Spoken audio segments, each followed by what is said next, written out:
On a Saturday, her young beau called to see if she'd like to go to see a show, but Miss Kate said no. I'll tell you what you can do.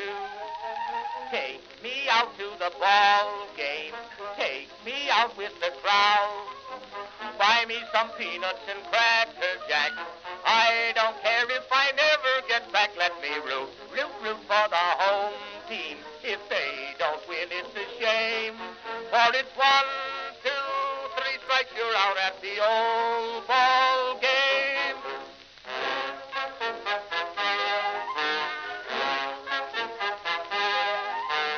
Katie Casey saw all the games, knew the players by their first names, told the umpire he was wrong all along, good and strong. When the score was just 2-2, Katie Casey knew what to do. Just to cheer up the boys she knew, she made the gang sing this song. Take me out to the ball game, take me out with the crowd. Buy me some peanuts and cracker jack. I don't care if I never get back. Let me root for the home team. If they don't win, it's a shame. For it's 1, 2, 3 strikes, you're out at the old ball game.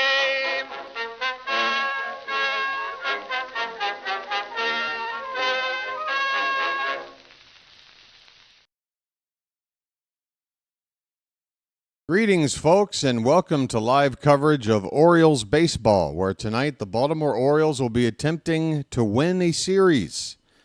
It's the rubber game of a 3-game series against the New York Yankees at Oriole Park at Camden Yards tonight, folks. How you doing? After last night, I would assume the morale is not so great, and I can't blame you. The Orioles got pounded again, and this time it happened to the team we despise the most. Kyle Gibson made his debut, and it was one to forget.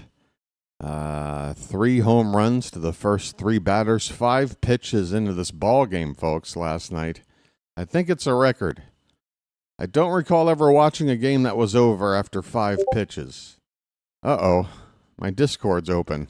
I better close that. All right.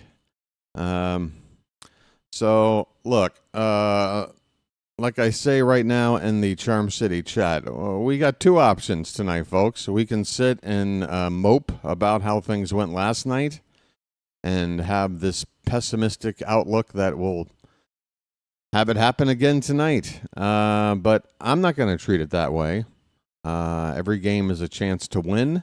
And tonight is a chance to win a series head-to-head against the Yankees. If we take 2 out of 3, I'll be happy. If we do lose tonight, it's going to be really hard to digest. I'm not gonna lie to you. It's going to be tough. We will have widened the gap between us and the top of the division if we lose this series. So it's a huge, huge game tonight. And let's just hope we show up.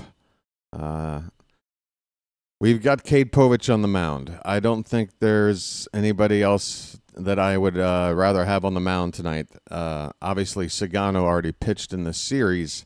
So Cade Povich is coming off a really, really fantastic start his last time out. I think he went 7 innings. He was striking out batters. That curveball was working.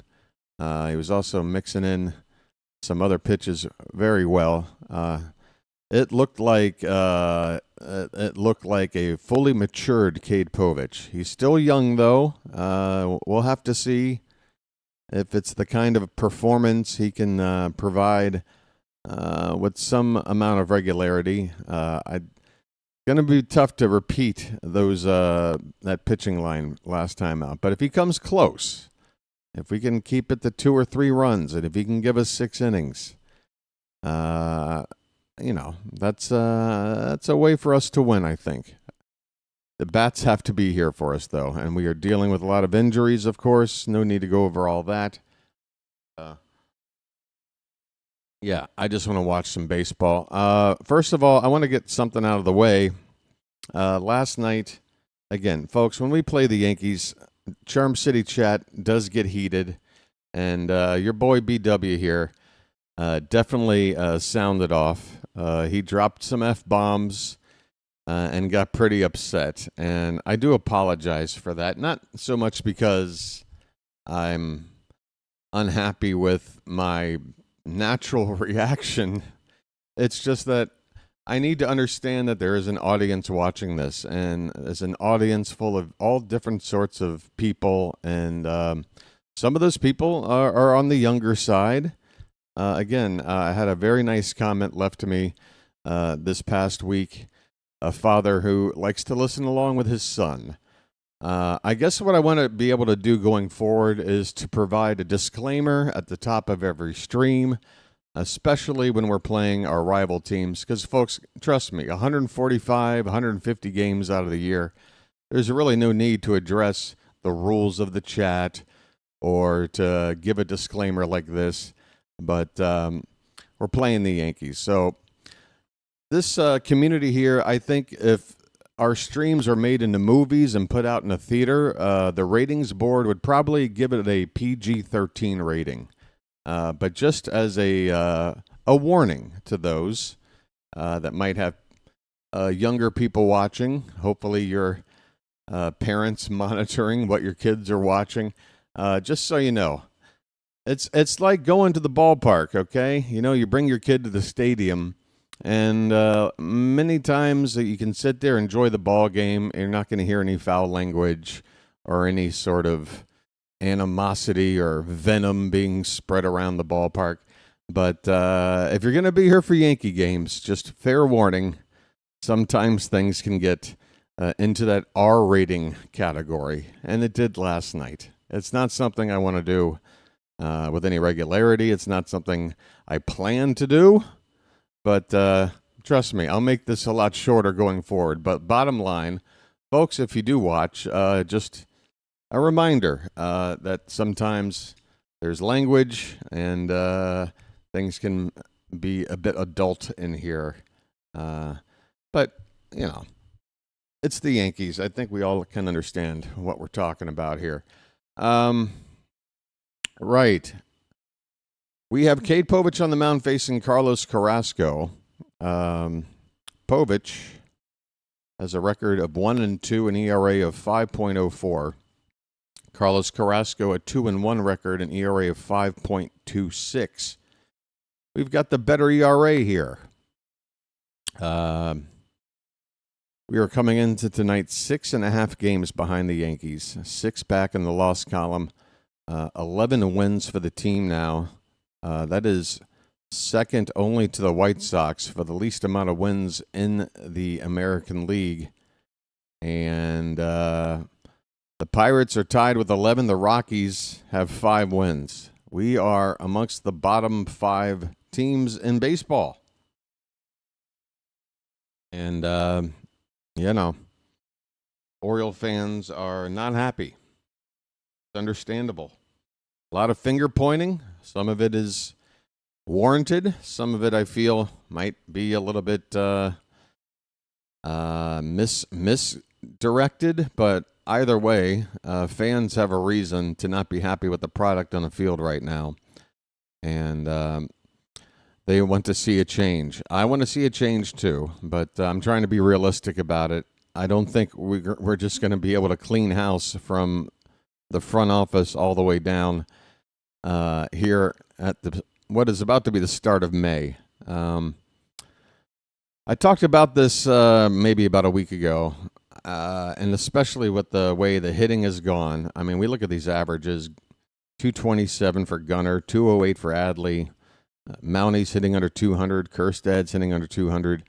We've had hitless streaks this season of Jordan Westburg going 0 for 30, Rutschman going 0 for 22, Mountcastle going 0 for 20. What's going on with our hitting coach, Cody Ashe? I don't want to pin all of our problems on him, but if we're going to be realistic about personnel changes in-house mid-season this early, I think the best candidate to try to shake things up and provide a spark is to maybe go out there and replace the hitting coach. Cody actually has only been with the club since spring. It's not like there's been a long-term commitment with the club where parting would be such sweet sorrow. I think if there is going to be a move, that would be the one, at least for now. Anyway, look, there's a lot to talk about, and this game's getting started in less than 5 minutes. So let me get this game up on the screen, go over the starting lineups, and once the game gets started, we can settle in and talk about all this other stuff. There's some other news to go over from the Oriole beat writers today as well. And I'll be looking into that as soon as I get set up here. What is going on here? Well, this isn't good. This is unusual. Let's try this. Huh. What's going on tonight with the stream? Where are you? You're absent. This is unusual. I'm just getting a big old black screen, not even like a spinning wheel here. Okay. Plan B. All right, I got to go to the backup plan.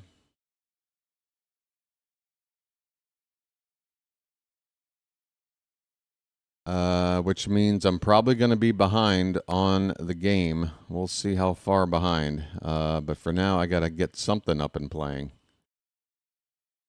Apologies in advance. Going to take a minute to get this up.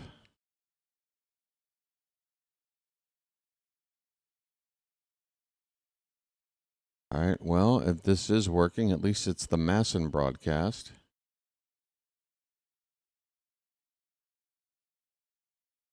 All right, I got the game. Don't know how far behind it's going to be.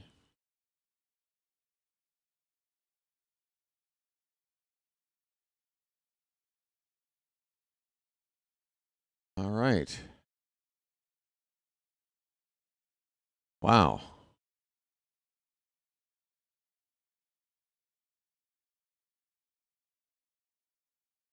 Sorry for the all right. It's up. It's running. Okay. Starting lineups tonight for the New York Yankees, the visiting team. Leading off playing first base is Paul Goldschmidt. Trent Grisham will bat second and be in center field. Aaron Judge will hit third tonight and play in right field. Ben Rice, who hit 2 homers last night, will be the DH and cleanup hitter. Anthony Volpe will bat fifth and be at shortstop. Austin Wells will do the catching and hit sixth. Reyes, is that Pablo Reyes? Let me take a chance.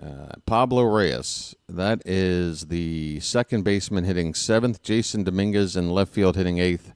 And Oswald Peraza is at third base batting ninth. For the Orioles, leading off playing center field is Cedric Mullins. Gunnar Henderson will bat second and play shortstop. Adley Rutschman in the 3 spot and doing the catching. The cleanup hitter is Ryan O'Hearn. He will DH. Ramon Laureano in left field batting fifth. Jackson Holliday moved all the way up to the 6th spot tonight at second base. Ryan Mountcastle, who is 0 for his last about 20, he will be at first base hitting 7th. Heston Kjerstad back in the lineup batting 8th in right field. And Ramon Arias will be at third base and hitting 9th. All right, Cade Povich is making his 6th start of the season, and he's coming off his best start. Let me see if I can get that pitching lineup from Povich his last time out, because it was a dandy. 6 2/3 innings he went, gave up just 1 earned run, did not give up a homer, just 1 walk, 4 hits. So just 5 base runners over 6 2/3 innings, striking out 5 batters.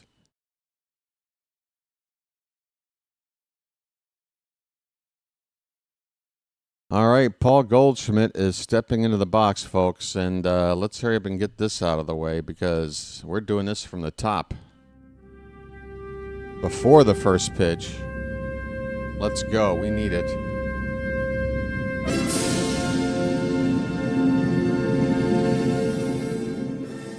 Orioles baseball. Final game, rubber game between the Orioles and Yankees. The winner takes the series. First pitch to Goldschmidt's pops straight up behind home plate and out of play. Goldschmidt is off to a fantastic start as a Yankee, hitting .363. Not everybody in their late 30s is a trashy player. Some guys can still produce. That pitch is low and in. 1 ball and 1 strike.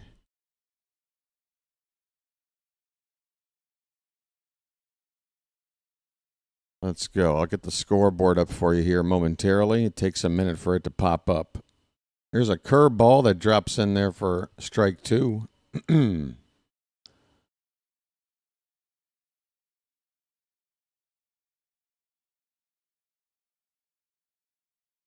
1-2 on Goldschmidt, and he takes a sweeper below the zone for ball 2.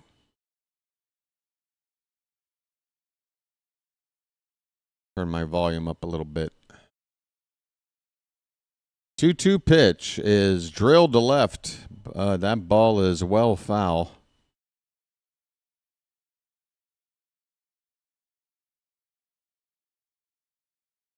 Trent Grisham and Aaron Judge to follow here. Just getting started, folks. First batter of the game, 2-2 count. Pitch. Curveball popped up. Behind second base. Somebody calls somebody off. Gunner calls off Holiday and makes the catch. About 20-25 feet onto the outfield grass directly behind second base. Povich. 1 batter, 1 out on a pop-up. A shallow pop-up. So you got Laureano in left, Mullins in center, Kerstad in right, Ramon Arias at third, Gunner at short, Holiday at second, Mountie at first, and Rutschman behind the plate. That is your defense. Here is Trent Grisham. Led off last night's game with a home run.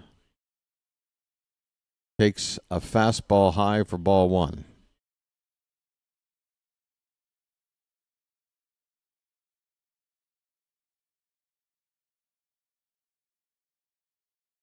Swing and a miss on a sweeper. 1 ball, 1 strike. All right, the scoreboard's up.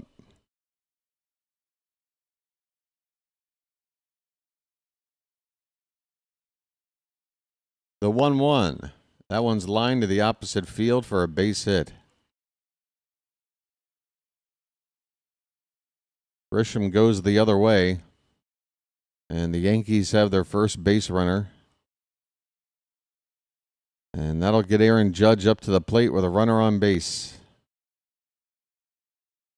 Big moment in the ball game already. It's imperative the Orioles give themselves a chance to bat without already being behind in the ball game. Judge takes a first pitch strike, perfectly spotted a fastball on the inside corner. Judge hitting over 400, 412 coming into tonight. That ball is drilled center field, and that's going to go. That ball bouncing off the base of the batter's eye. A 2-run homer, and the Yankees lead it 2-0.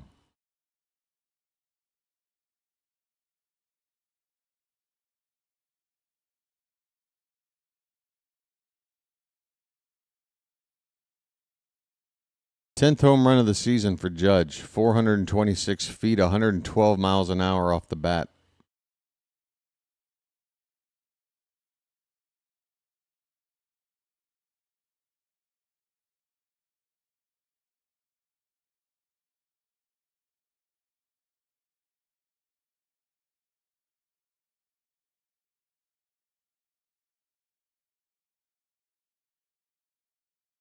Ben Rice is at the plate.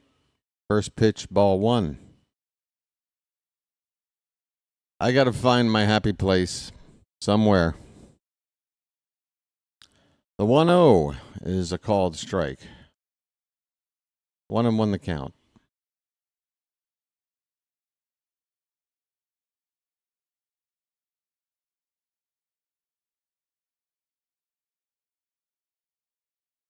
Swing and a miss.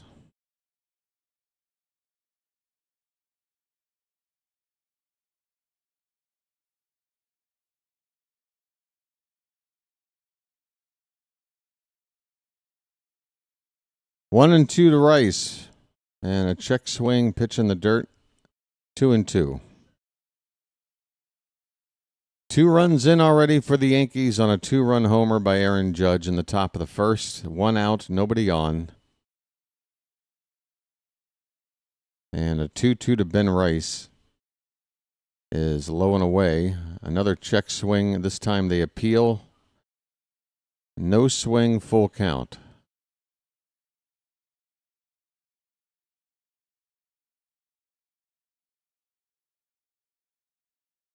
Payoff.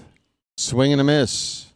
Up and in with a sinker from Povich, his first strikeout of the day.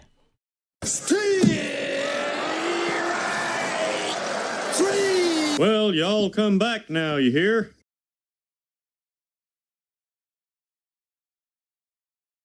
Two down for Anthony Volpe.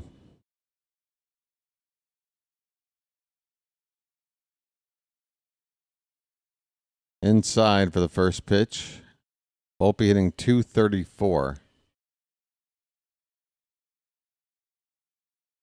3 hits in the series. All doubles. That pitch is high, 2-0.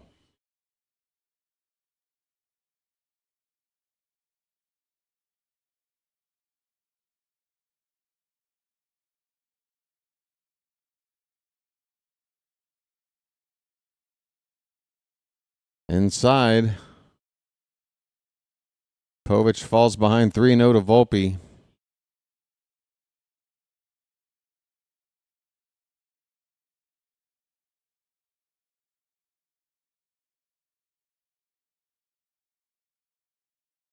Next pitch.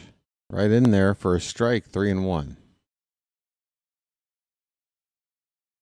It would just be nice to, if you're coming to the ball game, be able to, grab a pretzel and take your seat and not be losing already.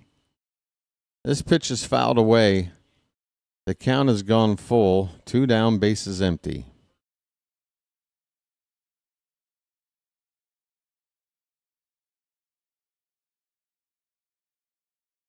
Payoff pitch.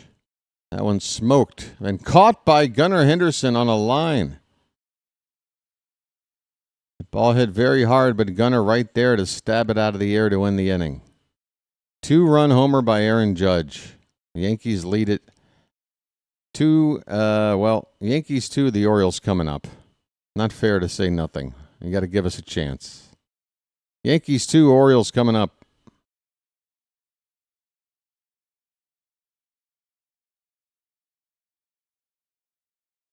Info screen's 2 pitches ahead. Yeah, I can try and go back to my normal games. Problem is, it wasn't working. But I will check it again.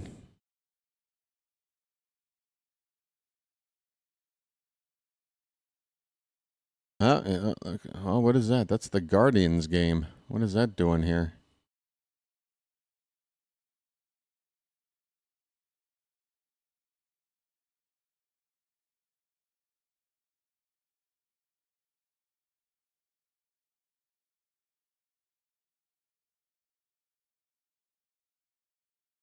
Why is it showing me Guardians?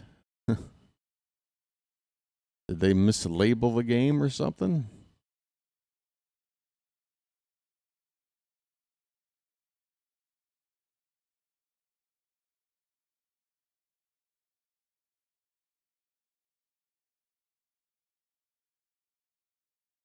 Well, what can I tell you, folks? When it rains, it pours. I'm not getting this game on my usual site. And when I went to like the preview screen, it was showing me Cleveland Guardians game, even though the link says Orioles Yankees. So what the hell is that about? I got one more other thing to try here. Yeah, it's still the Guardians. All right, if I click on the Guardians game, will that give me the Orioles game? Try some reverse psychology here.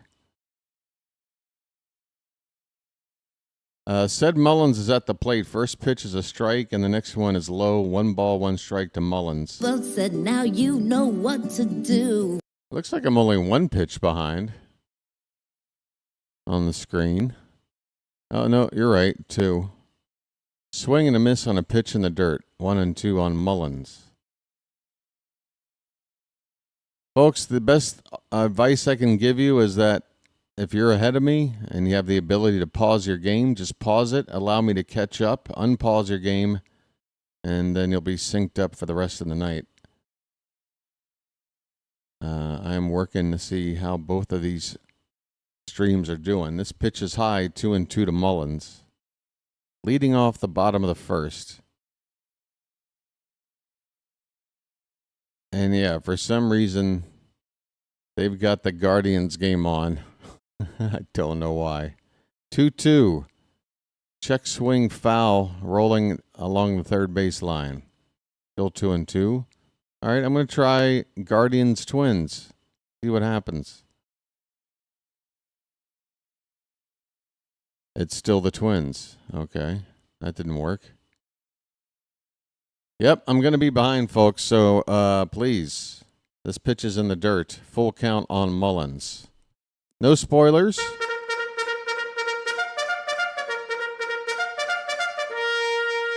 Again, no matter what your device you're on, you probably have the ability to pause the live game. Just pause it, and when I catch up and call whatever you're watching, unpause it. Payoff pitch. That one's roped to right, over the head of the right fielder and against the wall. Mullins hit that ball so hard, even his speed can't make this a double. It's a very, very long single for Mullins. Drilled off the base of the scoreboard and right at 108 miles an hour off the bat. First batter, we got a base runner.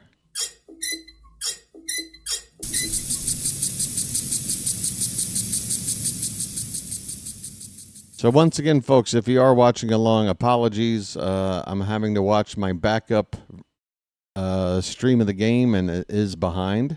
Gunnar Henderson goes after the first pitch, hits a ground ball, 2nd for 1, back to first, not in time. Gunnar Henderson swinging at a first pitch and hitting a 1-hop grounder on the infield that, if it wasn't for his speed, would have been a routine double play ball. Got to have better at-bats from Gunnar. So Gunnar replaces Mullins at first on a fielder's choice. There's 1 out, and that'll bring up Adley Rutschman. Let the clutch out gently, okay? His current average at 208. And he takes inside for ball 1. Now I have no volume on this game. What happened there?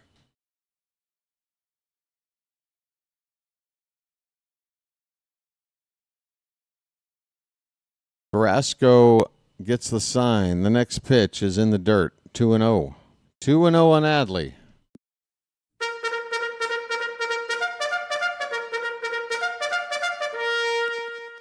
If it gets a little too spoilery, I guess I'll come over here and just try to call this game like radio as best I can, give you all the information. We got a 2-0 count on Rutschman, runner at first and 1 out. The pitch is taken for a called strike, a backdoor slider from Carrasco. 2,600 subs. Welcome in, number 2,600. Glad to have you aboard. I hope we can get a win tonight for you. Here's a hard hit ball to first. It's not handled properly, and a race to the bag at first, and the runner is safe. Rutschman beats Carrasco to the bag. The Yankees pick up the phone. Aaron Boone with his hand up, wondering if he wants to challenge this. The ball was not fielded cleanly at first. It dribbled away a little bit. The flip to the pitcher, who had to sort of slow down his path to first. And on the replay, oh yeah.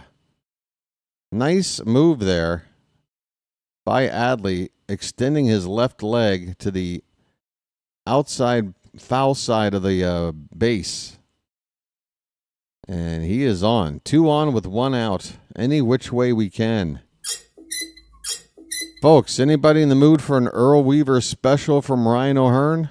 Lights on. Let's turn and burn. It worked on Monday night. Up there, 2 on, 1 out. O'Hearn hitting an even 300. The pitch taken for a called strike at the bottom of the zone.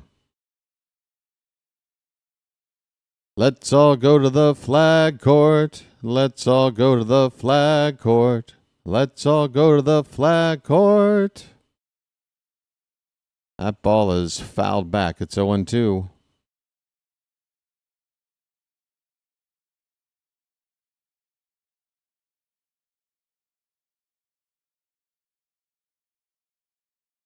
Henderson at second, Rutschman at first. Incidentally, those were the 2 runners O'Hearn drove in with that home run on Monday. The 0-2 pitch is in the dirt. 1 ball, 2 strikes.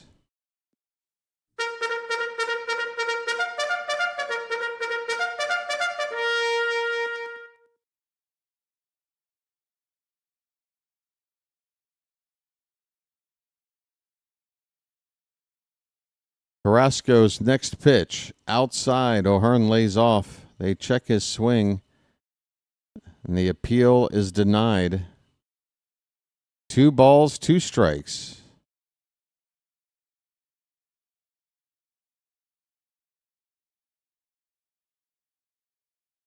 The 2-2. Swing and a miss on a slider low and in. And O'Hearn is down on strikes. Going to take a 2-out knock by Ramon Laureano. Ramon just threw a rock at me.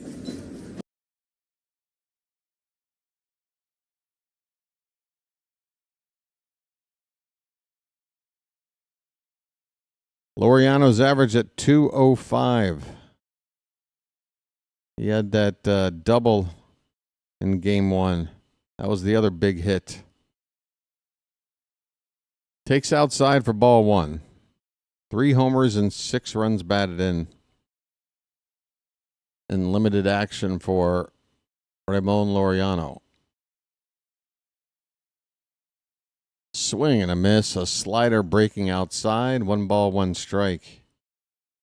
The Orioles, in their last 9 games, have had 71 at-bats with runners in scoring position, and they've had 7 hits. They are hitting under 100. Swing and a miss, 1-2. It is incredible just how unproductive this offense has been. I mean, there's a bad run, and then there's again, I use the analogy when I go to the gym, to the basketball court, and I start throwing up 3-pointers. Out of every 10 I shoot, 8 of them are bricks, but 2 of them go in. You know? 2 balls, 2 strikes, 2 on, 2 out. The pitch. Outside, full count. All right, the runners will be off with this pitch.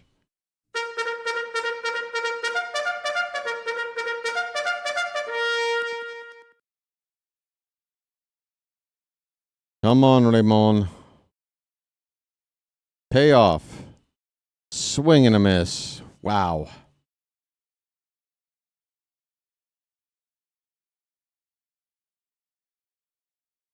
The Orioles leave a couple men on base. At the end of 1, the Yankees lead it 2-0.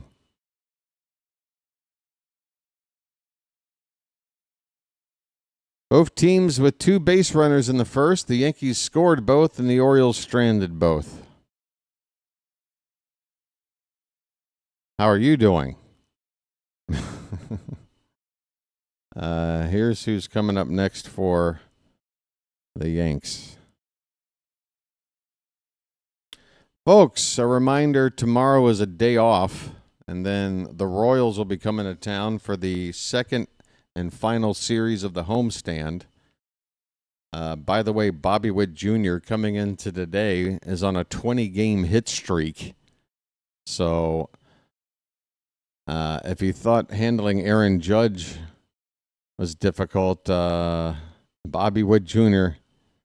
isn't much easier. He may not be as prolific a home run hitter as Judge, but man, he is a scrappy player that can beat you in a multiple variety of ways. And that's probably what scares me the most about playing a team like the Royals right now. I think we can beat a team like the Yankees. I honestly do. It's teams like the Royals that give me nightmares because they're a very scrappy team. They do the sorts of things that I wish we did more. Successfully being aggressive on the bases, fundamental approach to rallies, moving runners over, sac flies, bunts, sometimes a bunt for a sacrifice, sometimes a bunt for a hit. Whatever you got to do to keep the line moving. Top of the second. Cade Povich against Austin Wells. And I can already see it's 3 pitches in. First pitch is at the bottom of the zone for a strike. Folks, you're just going to have to stare at my ugly mug for most of the night tonight. I will try to check in and see if that stream I usually depend on is functioning properly and we can switch back. But for now, we're stuck with this. That pitch is outside. 1-1 on Wells, who's hitting .304, 7 for his last 23. On the season, just .211, but he has had a hot week.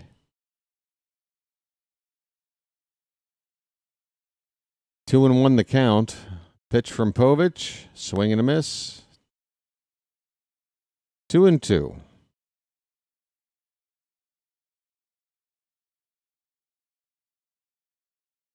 Janet, I will do my best to follow my own rules and not swear tonight. My, oh my, did I lay into somebody last night. Not my proudest moment. 2-2 pitch hit on the ground, backhanded by Gunnar. He throws off balance and in time. Boy, when it works, it's pretty. Gunnar Henderson making a tough play look pretty easy. Austin Wells retired.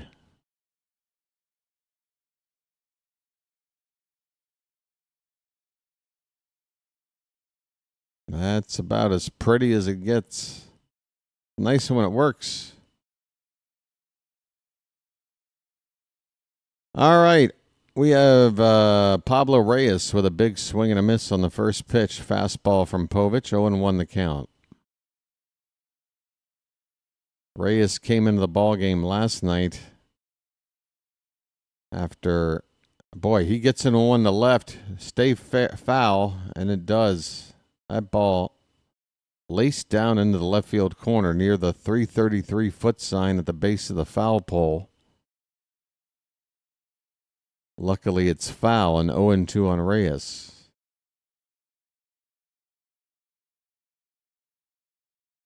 Base is empty, 1 down. The 0-2 pitch. That's a curveball low and away.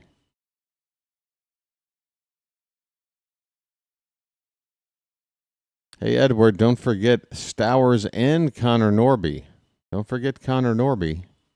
He's an everyday player there as well. 1-2 pitch. Curveball popped up. Left field. Over toward left center field now. Laureano makes the catch for the second out. And he stares up in the sky at something. Perhaps something in the lights. That made that catch a little more difficult. Didn't seem like he was under any stress, but he was definitely inspecting something after that catch.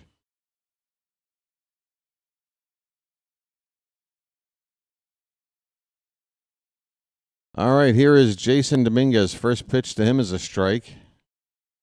He has not hit lefties at all this season. 0-94. No home runs. Curveball fouled away. It's 0-2.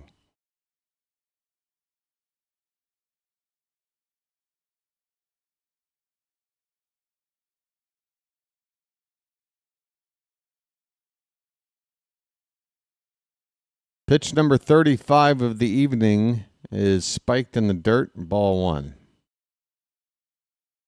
2-0 Yankees, top of the second, on a 2-run homer by Aaron Judge, his 10th of the season.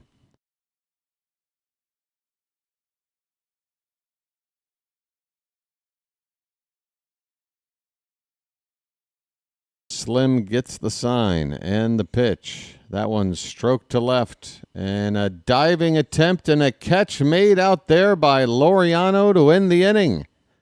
It wasn't the most graceful diving catch, but it got the job done. Laureano robs a base hit to end the inning. Nice play. Besides that, it's all in the reflexes. All right. That was a 1-2-3 inning. We go to the bottom of the second.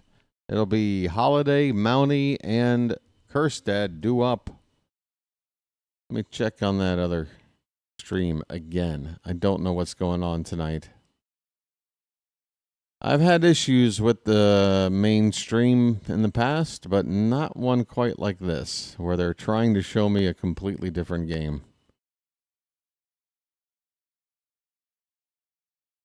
Yeah, it's still the Twins and Guardians.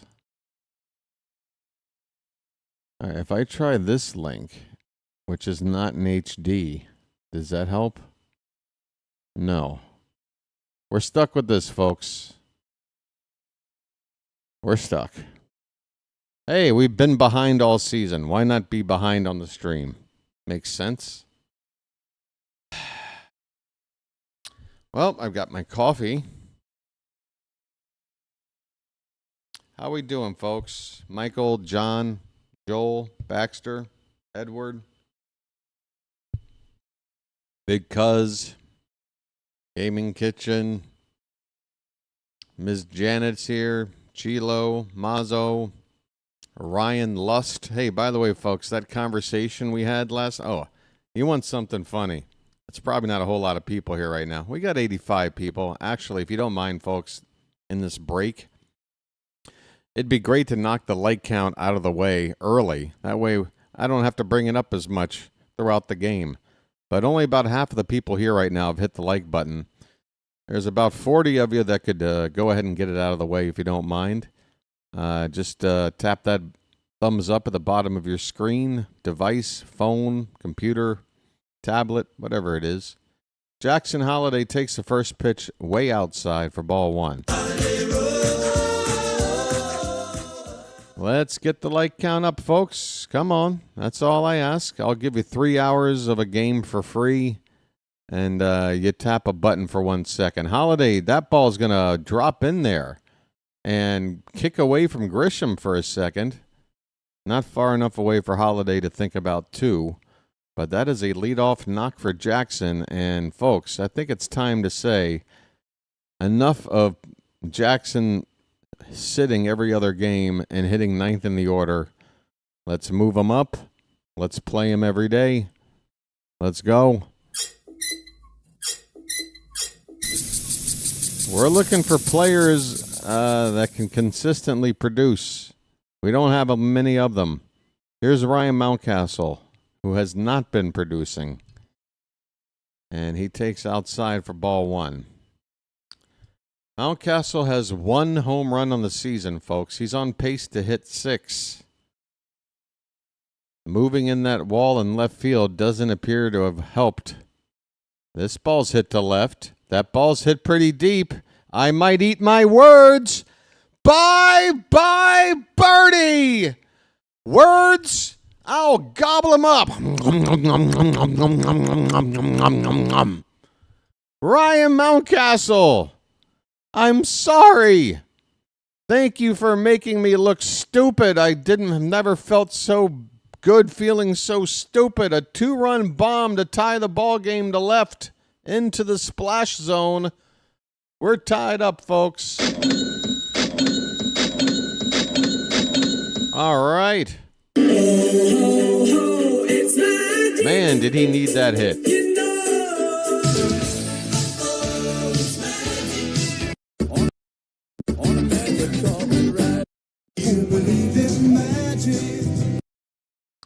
My.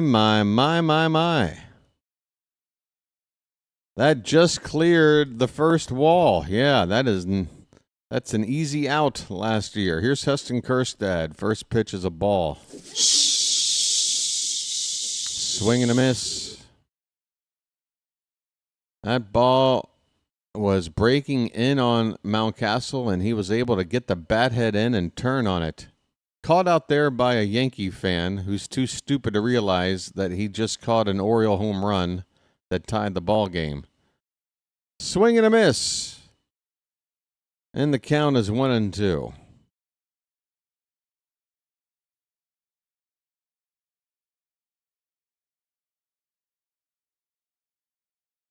Base is empty. 2 down. 2 runs in. Swing and a miss, and that'll end the inning. No, it won't. That's far from ending the inning. Ending the inning. Holy cow. Coffee. That's the first out of the inning. All right, look, I know nobody in the Charm City chat can reach through their screen and slap somebody 12 time zones away. So I'll just do it for you, okay? There. I think I'll do better going forward.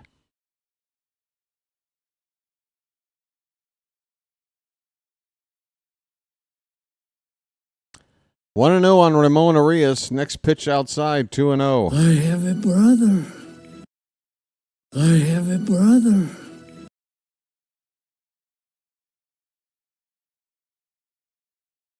Ramon. 279 the average. That ball's lifted to left and deep. Going back on it, looking up, and that ball is gone! Ramon!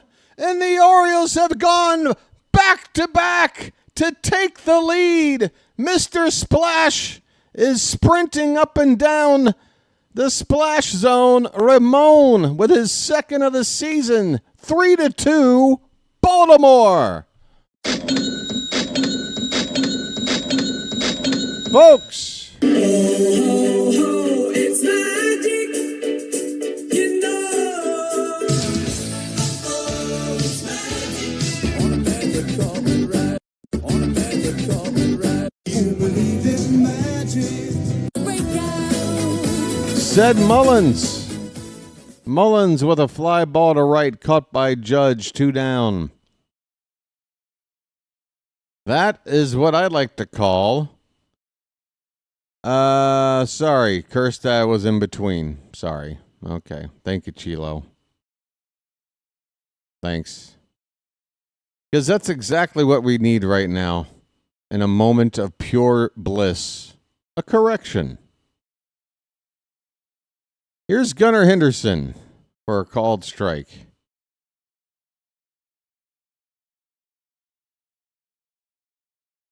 Three to 2 Baltimore. And the pitch. Swing and a miss. 0-2. Not to say that you're wrong. Just good Lord. Mountie with a big smile on his face. Come on, folks. We need some positive vibes. Gunner's 0-2 pitch is in the dirt. 1 ball and 2 strikes.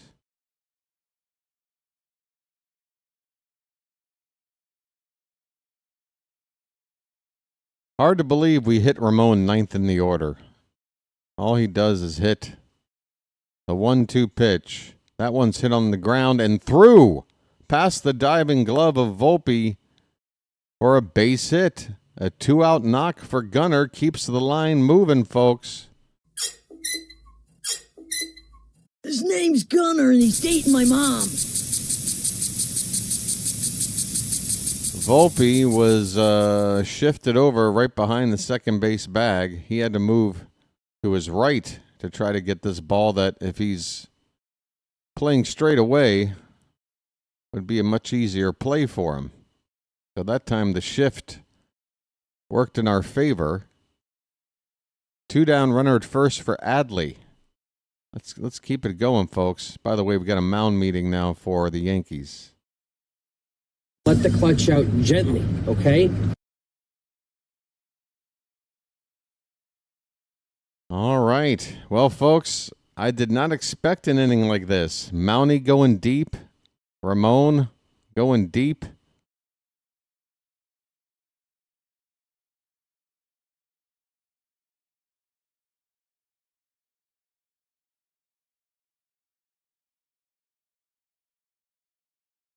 We got a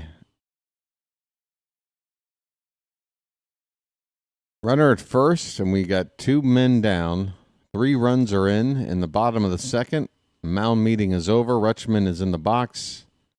Already got a hit tonight in the previous inning. And he takes one low and in for ball 1. And on the play, Gunnar Henderson swipes second base. Folks, his 3rd steal of the season. Yankees didn't even bother to throw down there as the pitch was received a little bit sloppy on a pitch low. So 2 down and now runner in scoring position for Adley. And he takes low and in 2-0. Folks.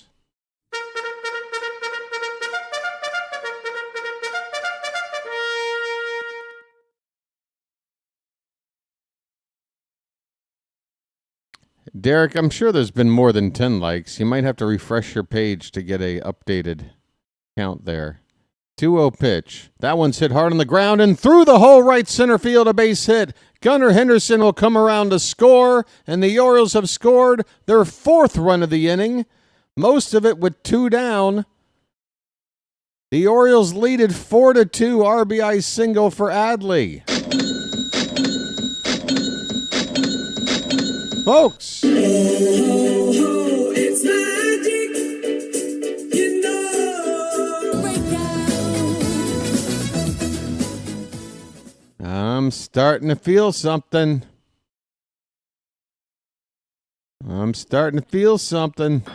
Oh, boy, is this great! Ryan O'Hearn up for the 2nd time in his mini innings. 2 down, runner at first, 4 runs in. 8th batter of the inning right here.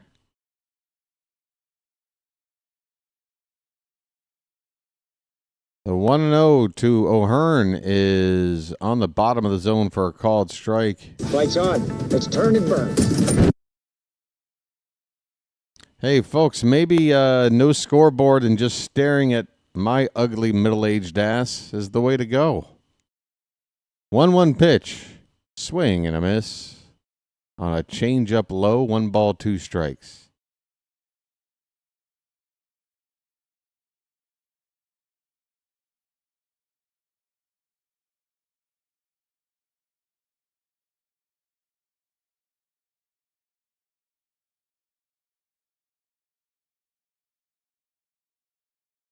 This next pitch is low, 2-2. Carrasco up to 46 pitches here in the second. Not shaping up to be a long night on the mound for him. 2 down and a 2-2 pitch. And O'Hearn reached for it, pulled it on the line to the second baseman who makes the catch, Reyes, to win the inning. But the Orioles find the long ball and find the hits. Lots and lots of hits. The Orioles, through the first 2 innings, have 7 hits off of Carlos Carrasco. 4 runs on the board after falling behind 2-0 early. That inning included A 2-run homer by Ryan Mountcastle to tie the ball game. Jackson Holliday scoring. Ramon Arias then a solo shot to give us the lead, and then Rutschman making it a 4-2 ball game with an RBI single, scoring Gunnar Henderson. That all happened with 2 down. On to the third inning. 4-2 Baltimore. By the way, the home plate umpire tonight, Lance Barksdale. He's got a bit of a reputation. Perfect weather, 74 degrees and sunny with a slight breeze at 8 miles an hour. I tell you what, that's my kind of weather. I would love to be at this ball game right now. Reputation, you say? An umpire with a reputation? What? Is he a ladies' man? Maybe. Could be. He's no John Bacon. I don't think the ladies are fawning over the haircut of Lance Barksdale. There's a statue of Eddie Murray out there in Monument Park. Boy, they did him justice. They got the mutton chops. They got that mustache. That might be my favorite statue out there. They did Eddie well there. They even got the hat underneath the helmet like he used to do.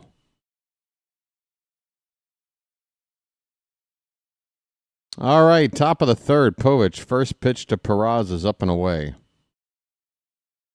Derek's saying the weather is gorgeous. I love gorgeous weather. Nothing better than good weather, folks. Swing and a miss, 1-1 on Peraza.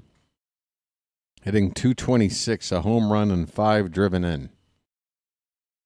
He's been splitting time over at third base with Oswaldo Cabrera. That ball's hit on a line right to third. Arias with a throw across the diamond just in time. Man, Ramon smooth as silk. And he's got a smile on his face. Folks, I got to tell you right now, the Oriole, the vibe out there right now is very healthy. Players look like they're enjoying themselves. And considering how things went last night, that could be as important of, more important than any stat I can read off a piece of paper for you. 1 out. And here is Goldschmidt. Swing and a miss. He went after a first pitch changeup out in front.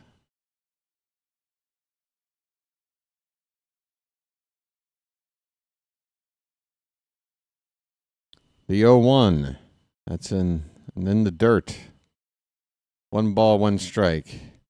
So with 1 out,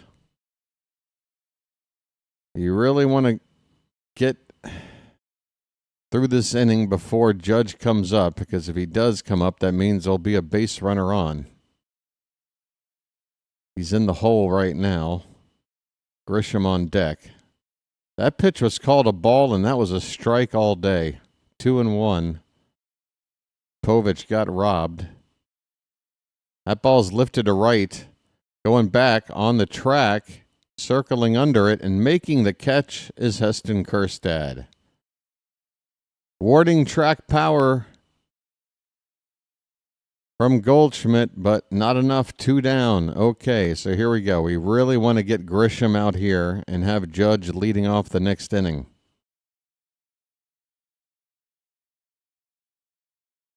Grisham singled and scored on the Judge home run back in the first. Lefty on lefty. 2 down, bases empty. The pitch, top of the zone. Come on, Blue. Give us that call. Why don't you wake up and smell what you shoveling? It's a strike all day. Second blown call of the inning. Next pitch, that's in there for a strike.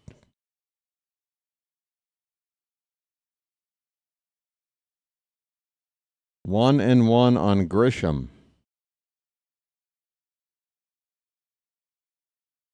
There's a curveball. It just missed low and away.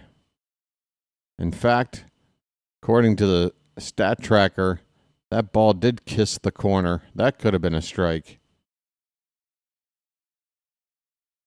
Lance Barksdale, folks. Pitch. Outside corner called strike 2.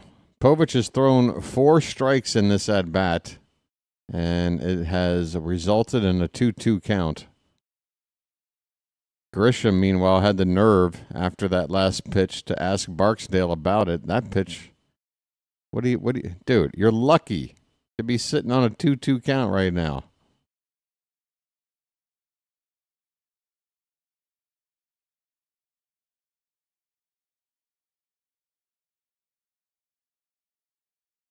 Two balls, 2 strikes, 2 out. Bases empty, top of the third. The pitch. Come on, Blue! Top of the zone, in the zone, called a ball. Full count. If Grisham gets on, and now a pitch up and in, ball 4, letting Aaron Judge come up.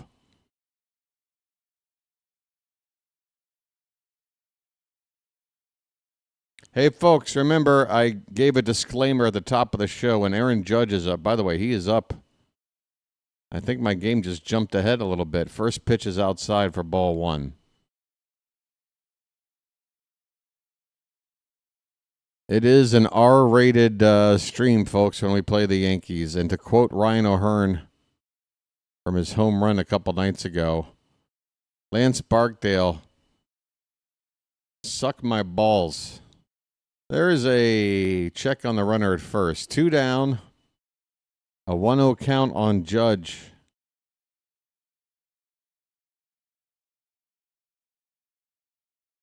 Pitch. On the outside corner for a strike. That was a sneaky pitch. Rutschman set off way off the plate. I bet you Judge could see that. He was expecting that pitch to go outside, but Povich just caught that corner. They might try it again. They're setting up out there. The 1-1. That time it stays off the plate. And it's 2-1. Yeah, Rob, you're the one that posted that Homer hose celebration. Go back and listen. He actually said, "S my effing bees." He's a poet and he didn't even know it. The Yes network for the Yankee broadcast team had a hot mic in the Oriole dugout, and they picked it up. 2-1 is way, way, way outside. And now Grisham will get to second base. Okay, well, with that pitch, this is easy. Just put Judge on. Just put him on. I don't care if you're walking the tying run to bring the go-ahead run to the plate. And that's precisely what the Orioles are going to do. They put Judge on at first with a 3-1 count. And with the lefty Ben Rice coming up, that is a no-brainer.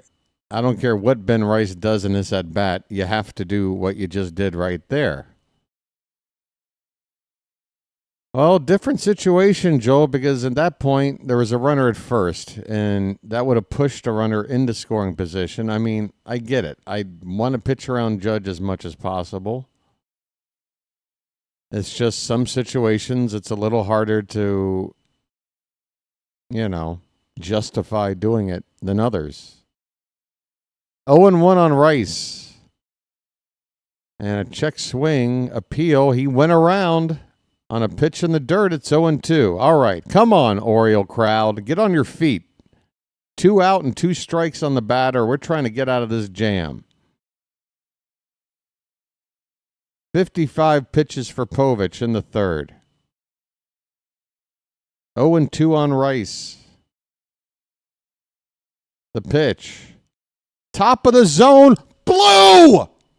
You're killing me, man. That's a strike. That is strike 3, inning over. You gotta be kidding me.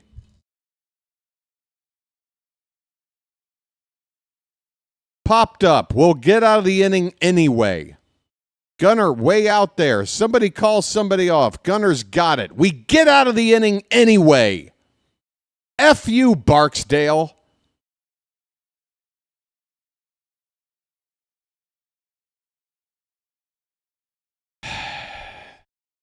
Maybe I can find it on Twitter. The Ryan O'Hearn clip.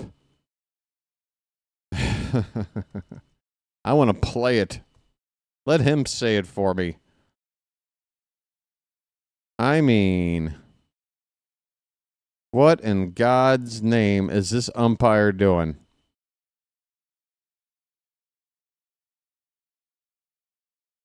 Yeah, Brandon Hyde's got to be more vocal about it.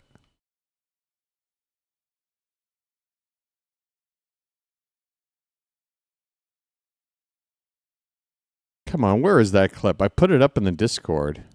Do I have to open that back up? I'm trying to get there. I'm trying.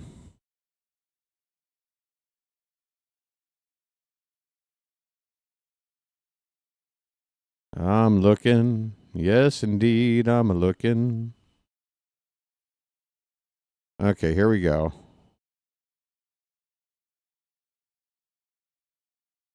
All right, you're going to have to really tune in here.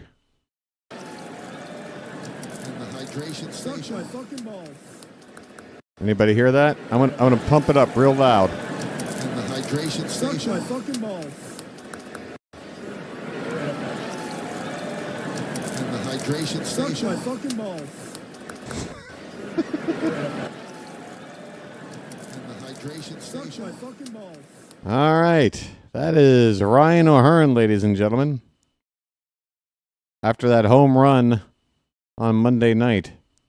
I think he summed it up pretty nicely, don't you? All right, we're moving on to the bottom of the third. Ramon Laureano to lead it off. First pitch, up and in for ball one.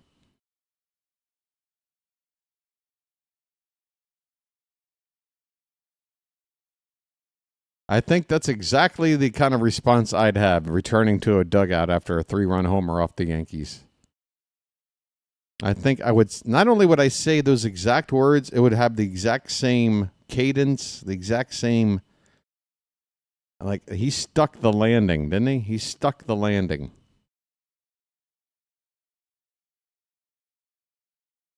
One pitch is inside to Laureano. Ramon just threw a rock at me. All right, well, file a police report. What do you want from me?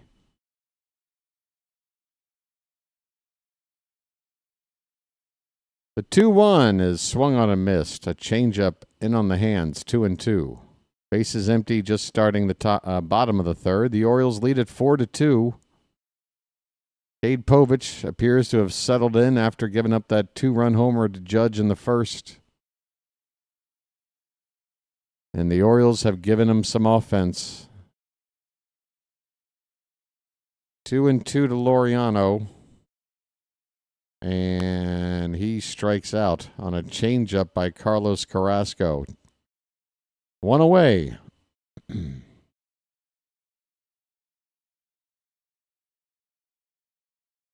Both home runs tonight have hit the splash zone area.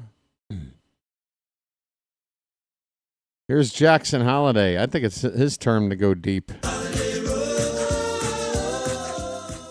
He goes after the first pitch, hits it on the ground to first base. Flip to the pitcher covering. Holliday retired, 2 away. 1 pitch out. Here's Mountie. 2-run homer last time up, tied the ball game. Okay, mount up. Big hit for Mountcastle. 2nd home run of the season, finally. Off the right-hander. Boy, I tell you, folks, if I had a nickel for every batter that has done something well off a same-sided pitcher this year, I'd have myself about $85. Low and away to Mountie, and he lays off. Good job. Good job, Mountie. The setting sun is baking onto the warehouse.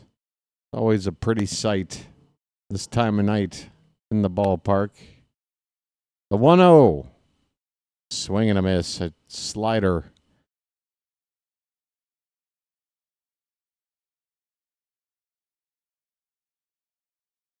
Thanks, Chilo. 26 hundo. We got to pick up the pace, but we'll get there. Swing and a miss. Maybe a foul tip at the plate. Either way, strike 2.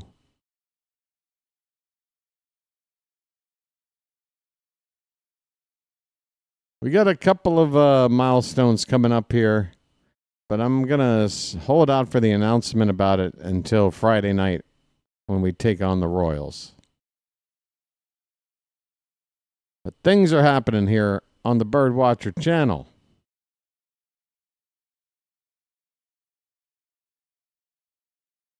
The streak. 1-2. That ball's hit on the ground to third base. One bounce. Cross the diamond. Peraza in time, and the inning is over. Orioles go quietly here. On to the 4th inning. They still lead at 4-2. Back to Cade Povich. He'll be facing Volpe, Wells, and Reyes. That's a part of the order I can handle. Bobblehead night? No bobblehead night.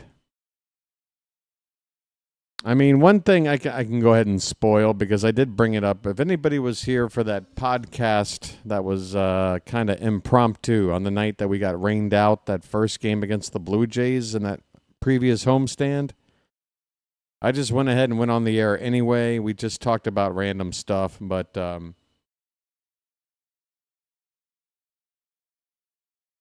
come to the realization that I made a huge mistake.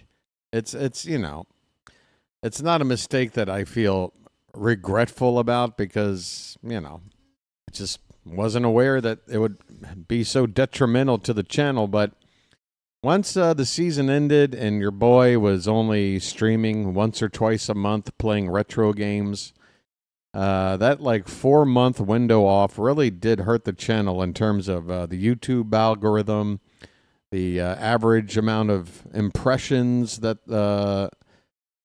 are gotten, views, everything. Everything got affected. Now, all those numbers are starting to work their way back up to where we were at last season.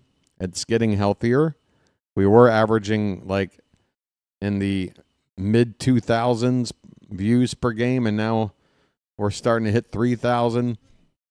It's working its way back. But long story short, I'm going to need to provide content in the off season, and I need to keep it Orioles related, but I can't just sit and watch old games on a regular basis. I do have a solution, though, and for a lot of you, it's probably not going to be the kind of content that you're going to want to tune in for, but I just teased it, and we'll talk about it more here in the next half inning. But for now, Anthony Volpe taking strike 1 from Cade Povich, and here's a curveball. Knee-high on the outside corner for strike 2. We're in the top of the 4th. Volpe lined out his first time up.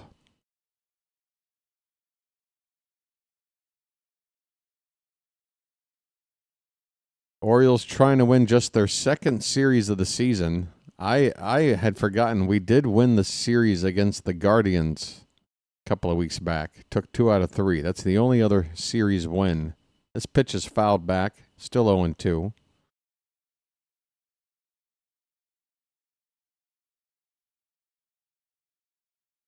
But nothing would feel better than to take a series against the Yanks. The 0-2 pitch, low and in on a curve. Povich now up to 61 pitches.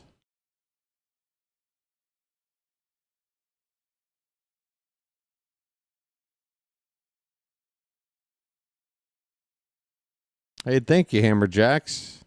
Hey, did you used to work there or something? This pitch is low and away, 2-2 the count. I'm a music venue worker myself. I worked with IMP, worked at the 930 Club for about 8 years. Did some stuff at Merriweather Post. This ball is hit into right field. Kerstad Ranging to his left now, going back a step to his right, makes the catch for the first out here in the fourth. No problem, fly ball to right. 10th out recorded tonight by Povich.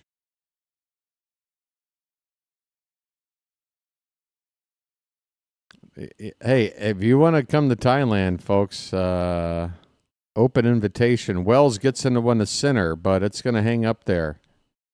Parked under it is Mullins. He makes the catch. 2 down. Let's get a quick inning here for Povich. Keep that pitch count under control. I want 6 innings tonight.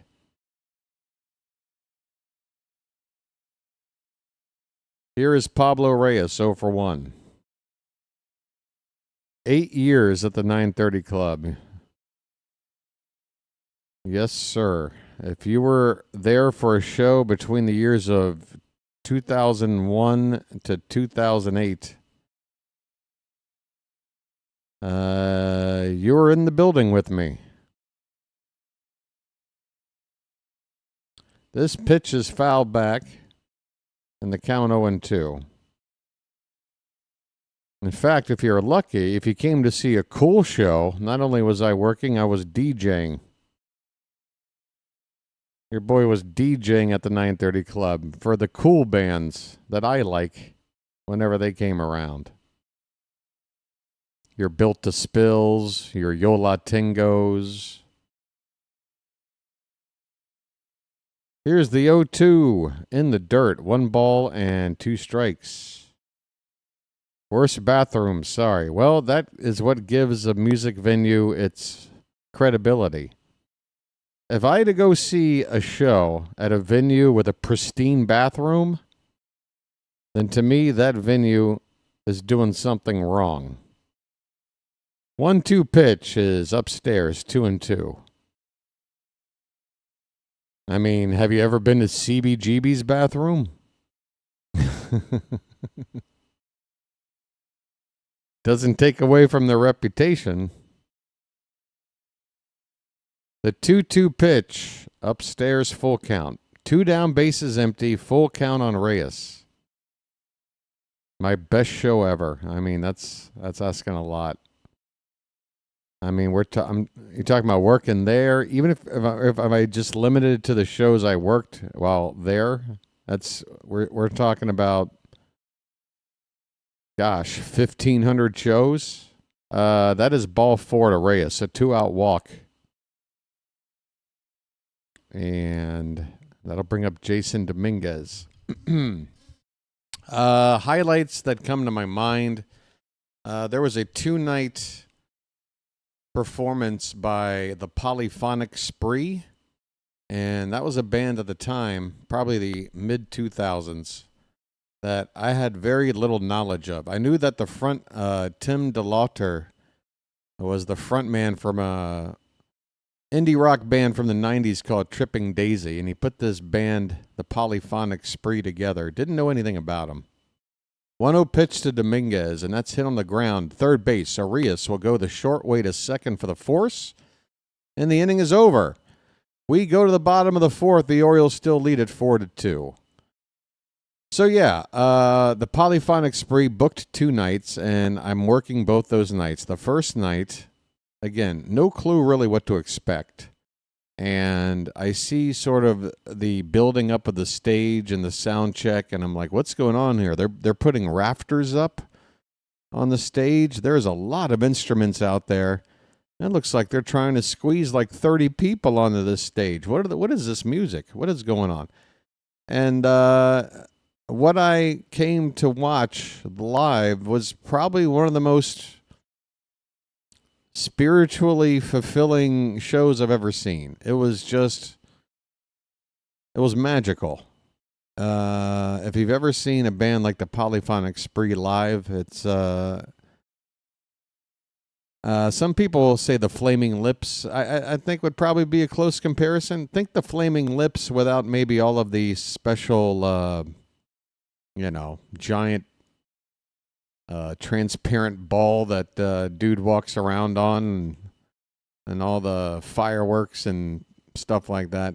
They don't have all that. But what they have is a giant orchestra, a choir of about 15 people.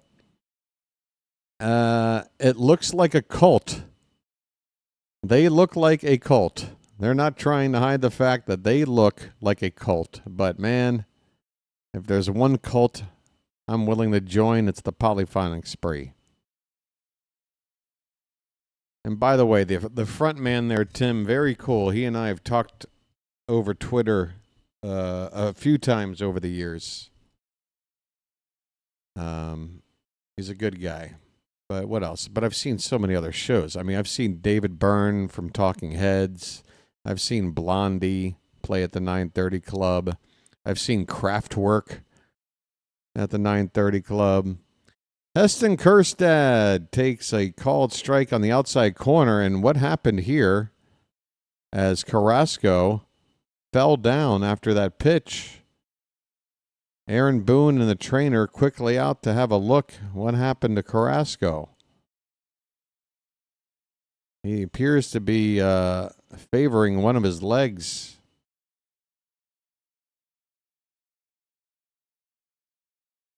Let's take a look. The follow-through. And it's like he stepped on his own foot. Like his cleat might have got caught on his other shoe.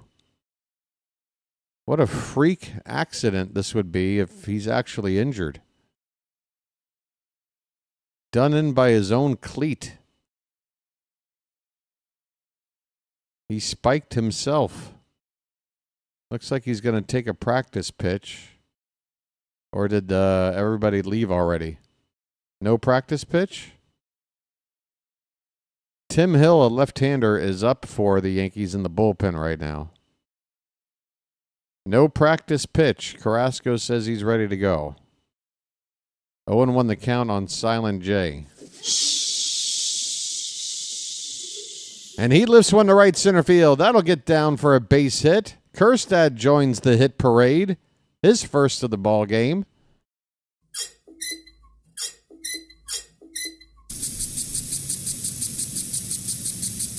And that'll bring up Ramon Urias. He's got a home run tonight. Second home run in a week.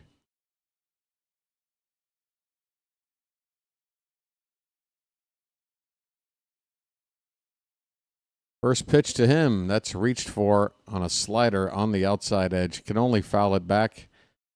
1-1. Carrasco up to 60 pitches. And again, the Yankees have a left-hander getting loose. You got Gunnar and Mullins coming up when the lineup flips over.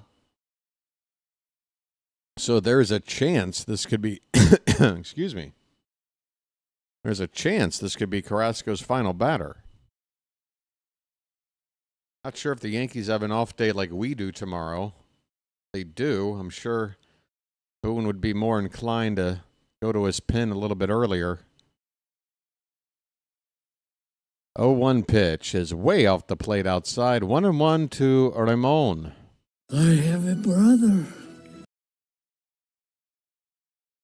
That's right, folks. Keep that like count moving. Sorry that we're not looking at the scoreboard on the screen other than the one up top.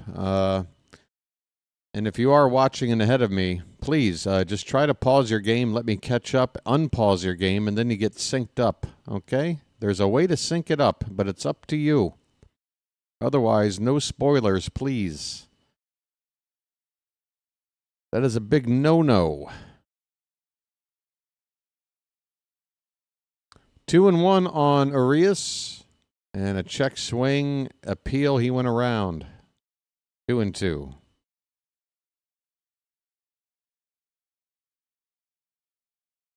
How do we get on the Jim Rose Circus sideshow? Oh, that did come to the 930 Club, by the way. Now that you mention it, I remember that night. The guy who's the puzzle, not the puzzle guy. No, he's the snake guy. His tongue is split into like a snake tongue. And he's covered in tattoos that look like amphibious scales. I remember he was hanging out in the back bar. The back bar is the basement bar at the 930 Club. It's where everybody on staff goes to have their shift drinks at the end of the night. When most of the crowd is cleared out, it's usually just staff and the bands. Some bands like to hang out with us. Some like to get on their tour bus. I really did love the years working at the 930 Club. Lots of memories, lots of partying, and probably lots of activities that took years off my life. But folks, you might as well enjoy your 20s. And I believe I did. We got a full count on Orioles.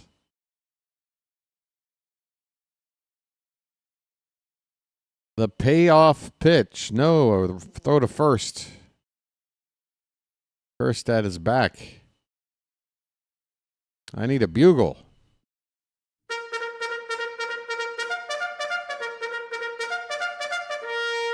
Yes, DC legend Chuck Brown.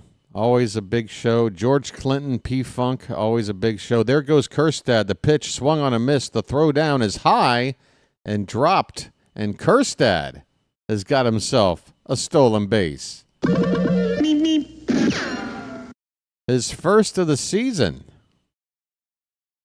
And wait a minute, we've got an argument here. Are they saying Kjerstad went in hard?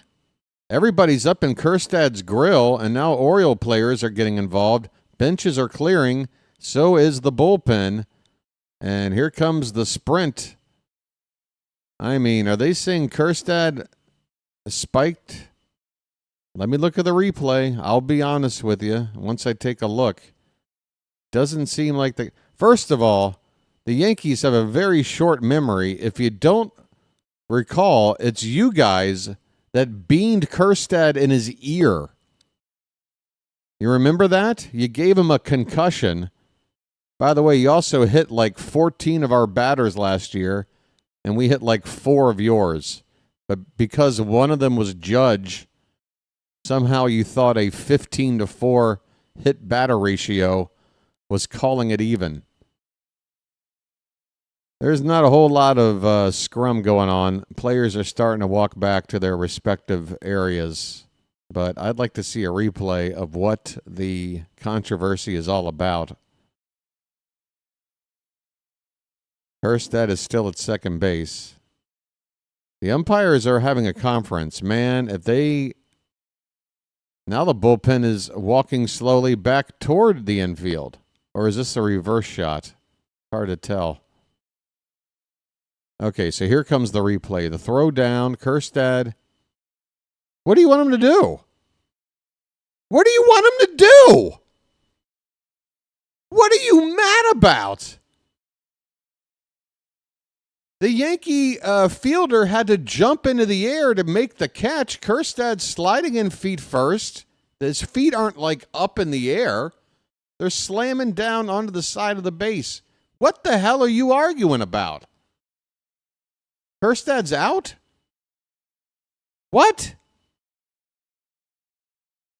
I just saw Kjerstad jogging back somewhere.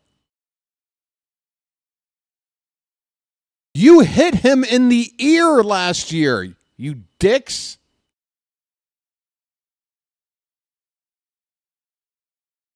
And I don't remember if you recall Juan Soto going knee first into Jordan Westburg's hip and injuring him. Do you remember that? Did we start a scrum about that? Did we complain to the ump about that when it happened? No. Don't you dare tell me that Kjerstad has somehow been called out. I will flip my wig. Are you kidding me? What happened? I don't know how he's out. They're going to say he did something illegal with the slide, I guess. What was he supposed to do? It was just nothing abnormal about what happened there. There was a high throw. The fielder had to jump to catch the ball. Kjerstad, what's he supposed to do? Like, go flat down on the ground? Yeah, his head was up a little bit. Maybe his knee was up. Nothing about his slide was not only illegal, but there's no intent of harm or anything. And again, of all the players for the Yankees to try and, like, start something with, you're going to do it to the guy that you beamed in the ear last year. Put him on the concussion list. Okay, Kjerstad is out there at second base.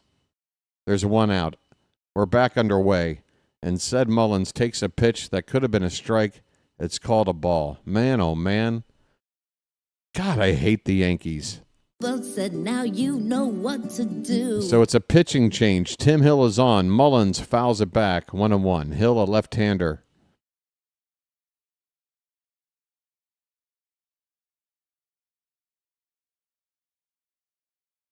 Short memory for these Yankees. That's a called strike. 1 ball, 2 strikes. Kjerstad at second with 1 out. We're in the bottom of the 4th.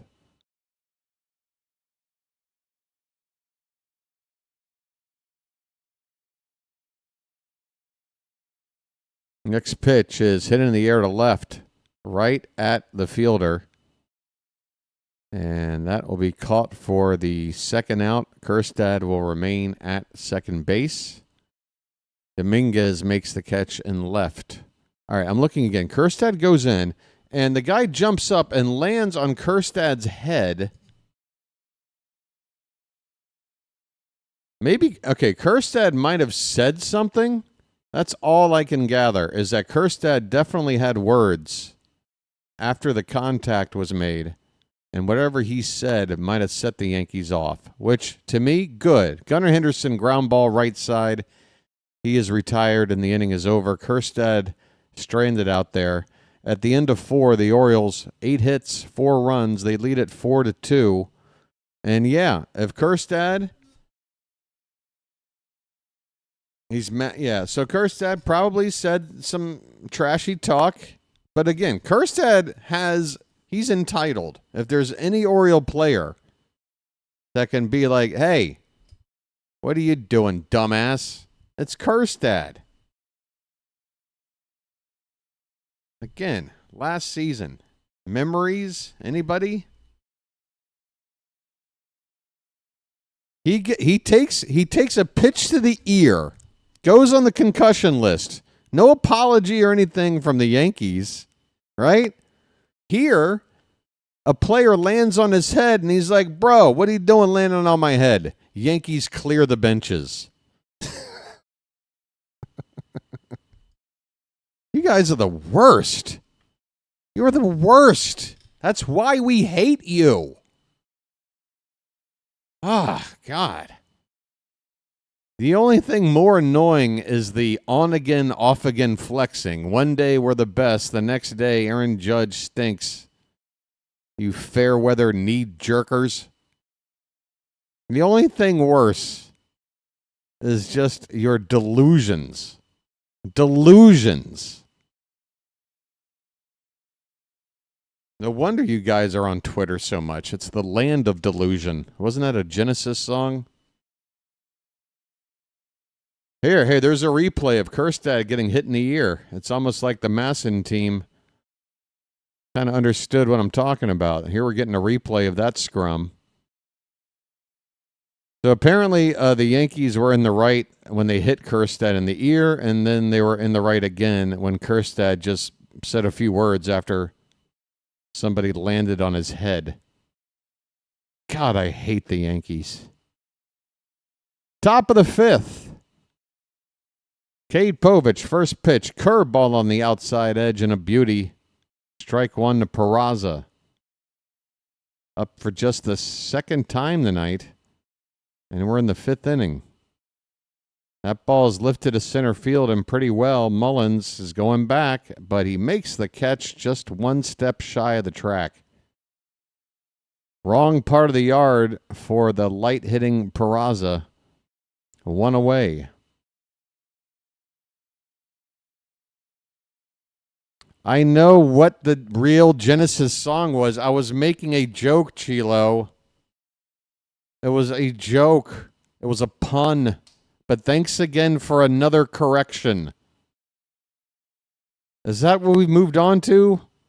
We've now gone from no longer negatively talking about the team all night to now my personal correctionist. Even when it's a joke. Oh boy, Chilo, just enjoy the ball game, man. Let me just make the call. If it's an egregious error, then by all means, correct me. Otherwise, take a chill pill, enjoy the ball game, okay? 2-0 pitch to Goldschmidt is in there for a strike, 2-1. One day me and Chilo are going to get it together. We're going to have a picnic. We're going to share a beer. 3-1 the count on Goldschmidt. It's a work in progress, folks. Chilo's come a long way. I want to give Chilo the credit for the progress that has been made. Okay, Chilo? You have made progress. That ball's lifted to left center and deep. Forget about it. That's into the Oriole bullpen. Literally into the pen. Bouncing off the roof. The inside roof of the little Oriole dugout there. So Goldschmidt, with a solo shot, gets a run back for the Yankees to make it a one-run ball game. 4-3. Both teams now have a pair of home runs. We good, Chilo? I didn't mean to, you know. By the way, the sun's coming up. I'm turning pink, so I got to readjust the lighting again. That's terrible. Well, maybe pink is as good as it gets. Grisham. By the way, don't take that out of context. Grisham takes one low and away. Come back to me, Chilo. Come on. Now I feel like an abusive spouse. Hey, I didn't mean to do that. It's not like that, Chilo. Okay? I promise. You're doing good. All right? Yeah, okay. Yeah. I can't even remember what the pun was. I mean, obviously Land of Confusion is the song. What did I say? Land of what? It was funny in my mind. I pitched to Grisham as low and away. 2 balls and 1 strike. Viviana Lust says hi. Oh, delusion. Thank you. Yes, that's what the Yankee fans are living in, a land of delusion. 'Cause that is the world they live in. And these are the strikes they're given. All right, 3-1 on Grisham. 1 down, nobody on. You got Judge on deck. There's a strike, full count. Yeah, folks, I had a lot of fun last night in that otherwise tough-to-watch game, having a blast coming up with the worst name. And this is one thing I forgot to bring. Oh, you're going to love this. Swinging a foul tip at the plate. This update is so good, it has to wait for the next half inning. Because it's going to need a couple of minutes. So let's just say your boy made good on his promise yesterday when he decided to do a little bit of research on a particular name and to see if it was truly out there. Payoff pitch, popped foul and out of play. All right, maybe I'll spill the beans. If you remember, folks, we had a lot of interesting names. Edith Lust, Eleanor Lust, Sacagawea Lust. But for some reason, I got stuck on Gertrude. Payoff pitch, swung on and missed. Povich strikes out Grisham. Well, y'all come back now, you hear? So, I did my due diligence later on that day after the ball game. Went to a standard site for these sorts of movies. Went to the search engine typed in the name Gertrude. And folks, I don't know if I'm happy to report. I don't know if I'm traumatized to report. But there is an actress out there who goes by the name of Granny Gertrude. And I saw 2 or 3 thumbnails, and I left. So there you go. Yes. Careful with that word in the chat there. I like to go with prawn, Janet. P-R-O-N. But yes. I stumbled upon... I mean, it only makes sense, right? I'm like, there can't be a Gertrude out there. Well, there is. There's a Granny Gertrude. Saw like 3 thumbnails. I'll put it to you this way. It's not in Blu-ray 4K Ultra HD. This looks like it was shot with a Viewmaster staring at a drive-in movie theater screen from 1975. Yeah, all gums Gertrude. Yeah, I don't think you'll find it in 4K. There might be a director's cut with commentary. And if you buy the full box set, you get a free 6-pack of Ensure. Granny Gertrude, ladies and gentlemen.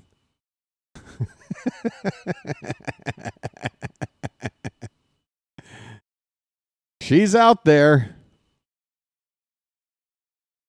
She works hard for the money. Yeah, box set. It's a very dry box set.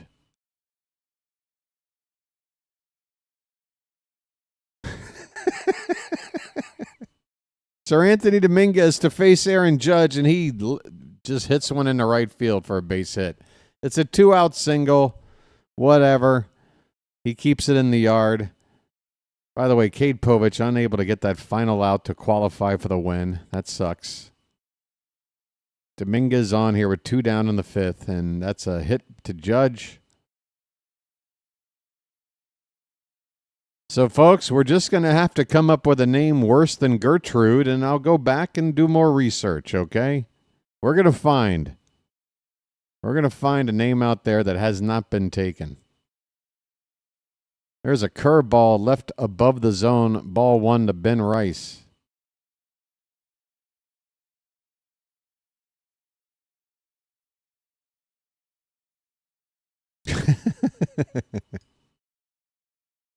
Scratch and sniff. No. And a special forward by John Waters. 2-0 on Rice, which doesn't sound as good as, orange chicken on Rice. There's a called strike, 2-1. Or just about anything on Rice sounds better.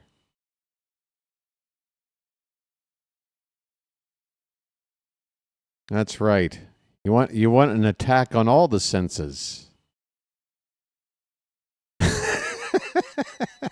Matt, what the hell?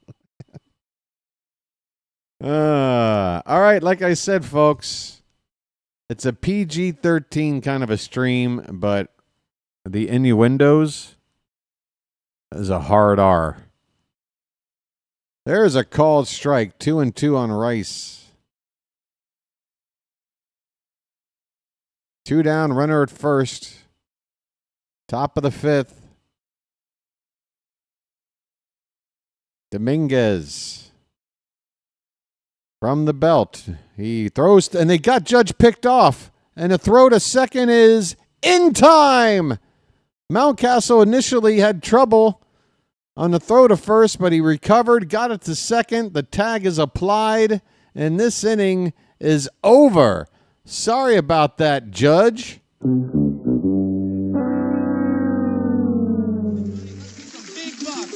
bucks. Stop it all. Now let me talk about something that most people are going to be like, yeah, whatever, BW, who cares? But you know what really sucks about what just happened there? It's that you brought in Dominguez with 2 out in the 4th, or excuse me, 2 out in the 5th. And the final out is made on the bases. And Cade Povich can't qualify for the win. You know what I'm saying? That sucks. Like, Dominguez comes in the game, gets the last out, but he doesn't do it by pitching. It's a pickoff. That's tough luck for Povich. Was she a gilf? Oh, she was a ginilf. Not like. No way in hell. NWIH. She was a nwih. She was a nwih. She was a no way in hell. Okay? But I respect the game. It's time for a lucky. I will be right back.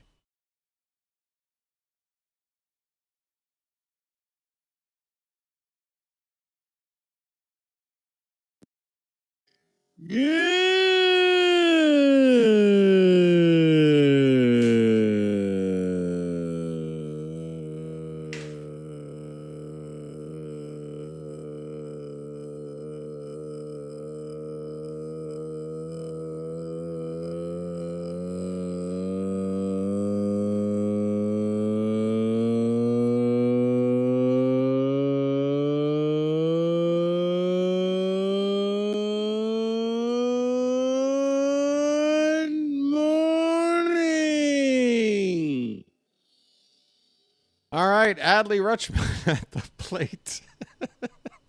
Let the clutch out gently, okay? First pitch is ball 1. Next pitch is outside. It's 2-0.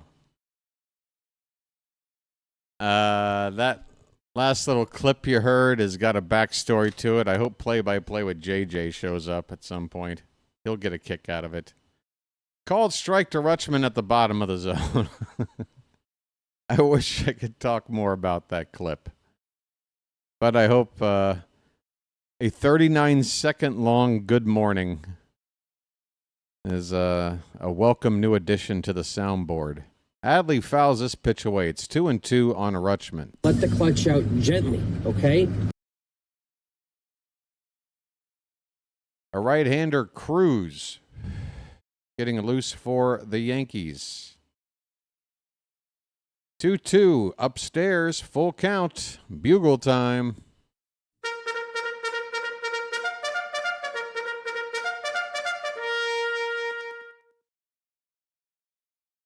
Granny Gertrude. Low and away, ball 4. I'm walking here. I'm walking here. Rutschman's on with a leadoff walk. Ryan O'Hearn coming up. Probably the final batter Tim Hill is going to face. Lefty on lefty. Come on, Ryan. Prove the analytics wrong. You can hit a lefty. 0 for 2 so far tonight. He takes inside for ball 1. Lights on. Let's turn and burn. 4-3 Orioles. Nobody out, bottom of the 5th, runner at first. The 1-0. Inside again, 2-0. Come on, Charm City chat. Well, y'all. Whoops.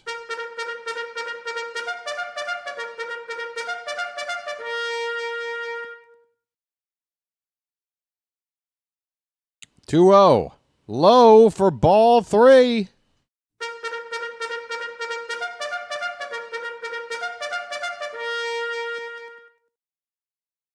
Nobody out. Pitch. Taken all the way for a strike. O'Hearn's got a pretty good look at Hill here. He sees where that pitch is coming from. That's always coming from that side angle. He fouls this pitch away. It's a full count.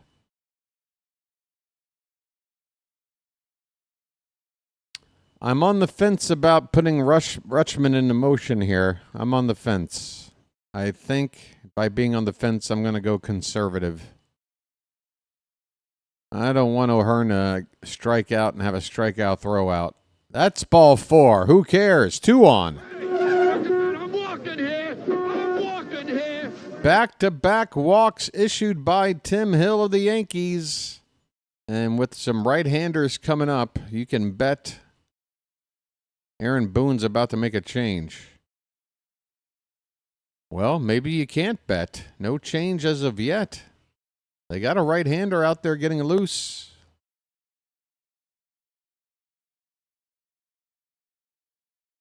Mr. Splash is getting the crowd out in left field pumped. All right, here we go.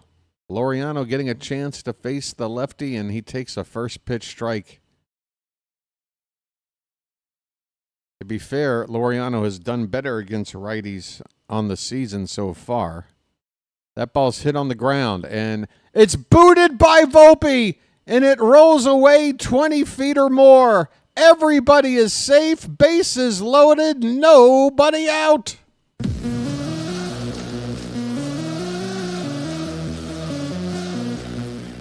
Whoops.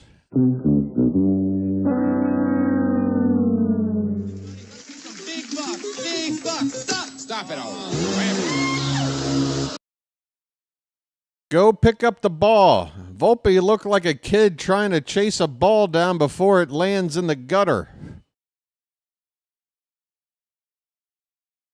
That was hilarious. Bases loaded for Holiday with nobody out. Mound meeting for the Yankees is over.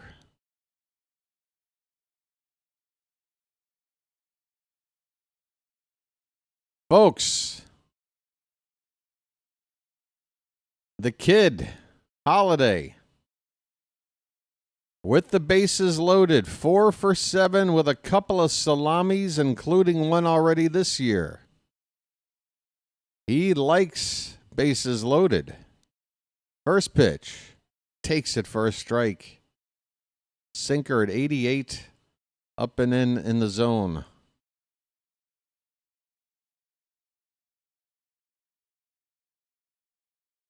Next pitch, swung on and missed. That was a bad one, low and in.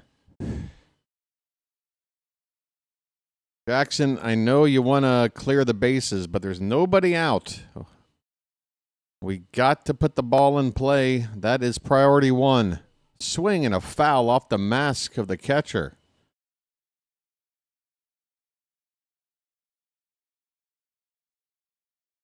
Still 0-2 on Holiday.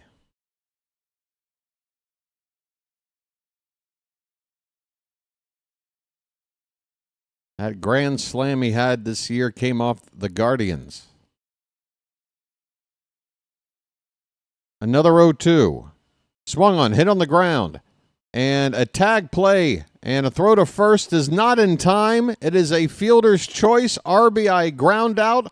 And the Orioles lead it 5-3. With runners still at first and third, only one out.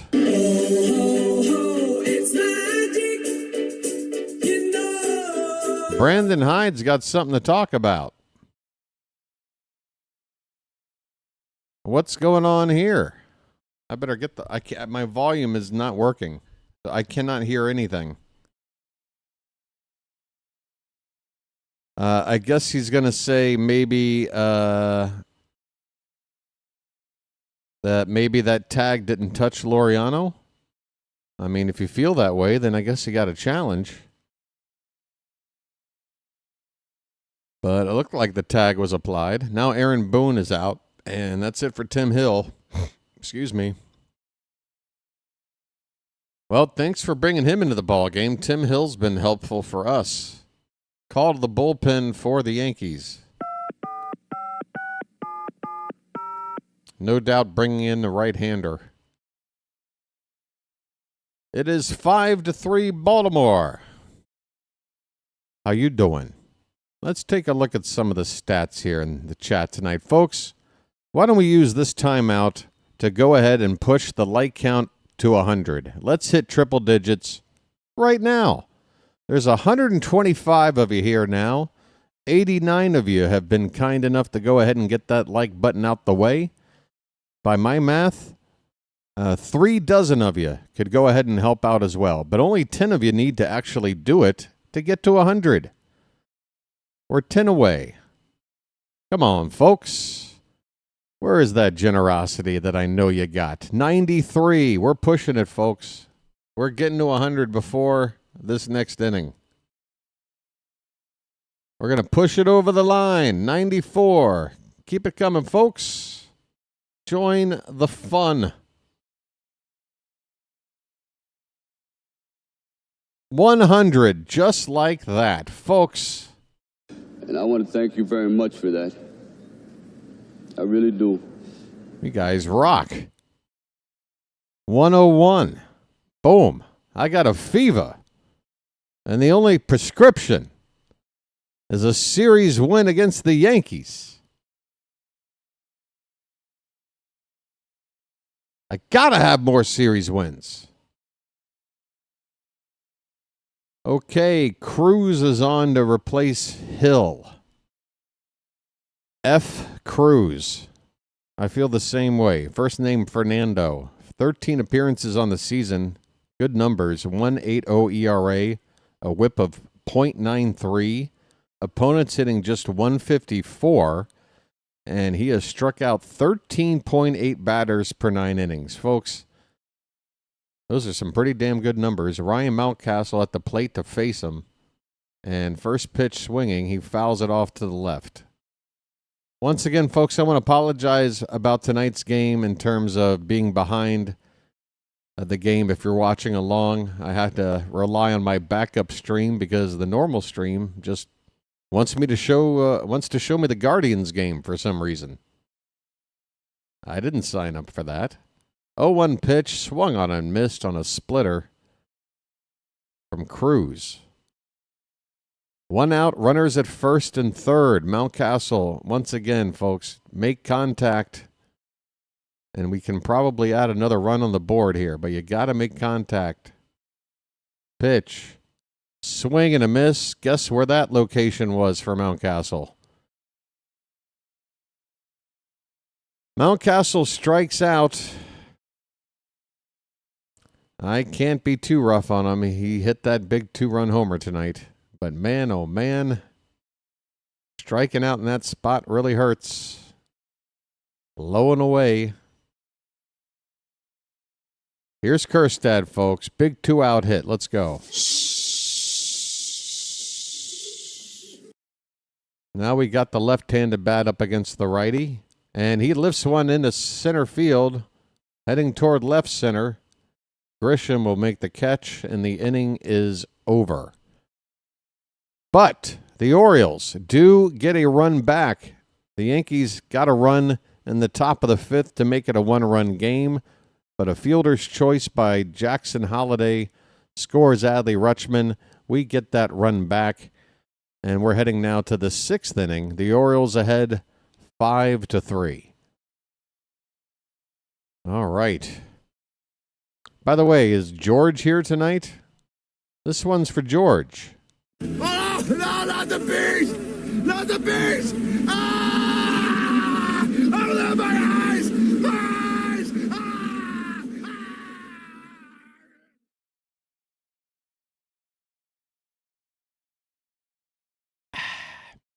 I better close that door behind me here. I got to go close the door. Close the door. Be right back.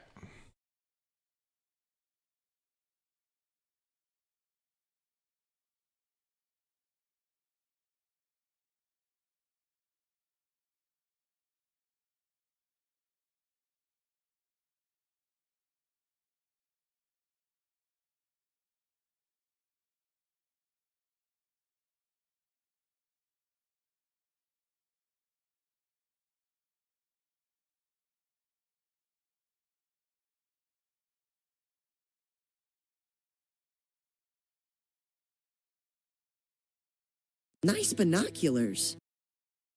Why, thank you.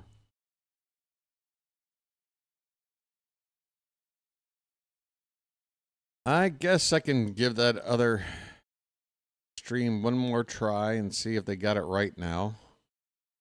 Maybe they have. Let's take a look.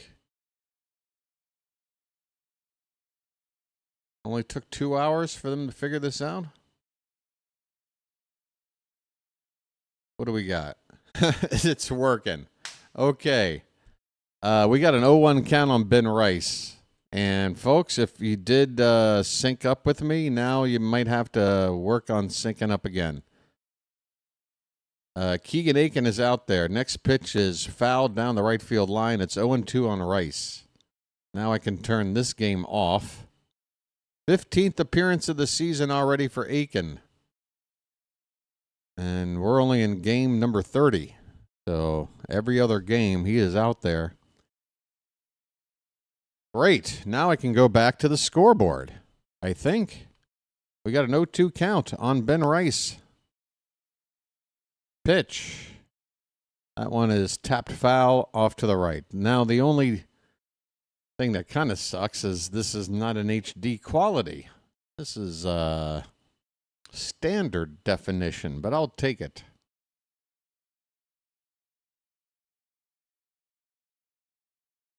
Top of the sixth, 0-2 pitch. Rice fouls it off. 5-3 Baltimore. And a pretty damn full-looking crowd, at least in the lower bowl. I haven't had a look at the upper deck. But this looks like the biggest crowd of the 3 nights. Which, considering how things went last night, it's good to see. Was there a giveaway? A giveaway might be part of the explanation. Still 0-2. 5 straight foul balls to begin this at-bat from Ben Rice. And a swing and a miss! He got him on a slider. Sit down, Rice. Well, y'all come back now, you hear? That Rice is cooked.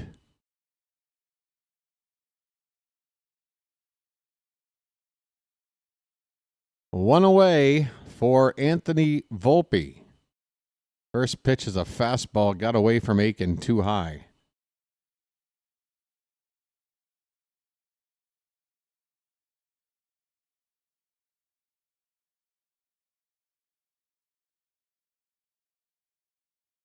The 1-0. Upstairs again. Aiken falls behind Volpe here, 2-0. No walks. Not in this part of the order. 2-0. That's outside, and now it's 3-0.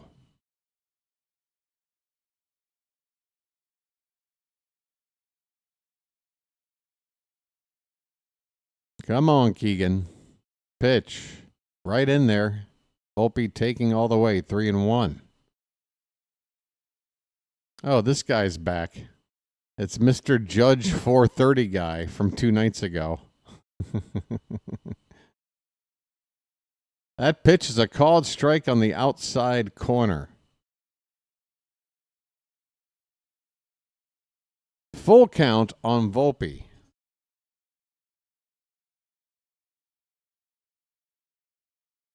Foul back, we'll do it again.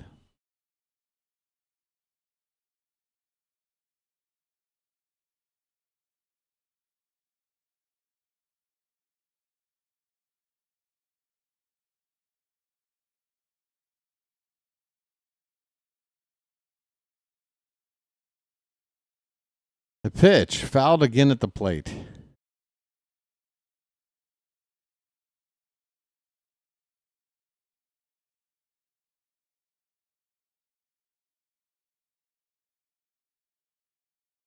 One out, nobody on, top of the 6th. Payoff pitch once more to Volpe. That one's hit on the line and past the diving glove of Gunnar Henderson into left field for a base hit. 1 out single for the Yankees. And that'll bring the tying run to the plate.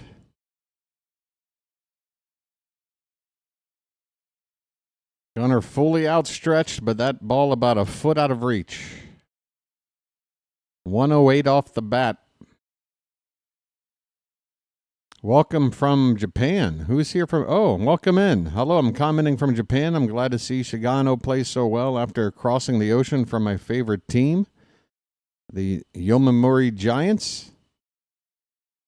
Please continue to support Shigano. You got it, my friend. You got it. And spread the word out there in Japan for this channel, if you don't mind. I'm in Thailand, by the way. This is an international community. Austin Wells at the plate, and Aiken gets ahead of him quickly, 0-2. 1 out runner at first.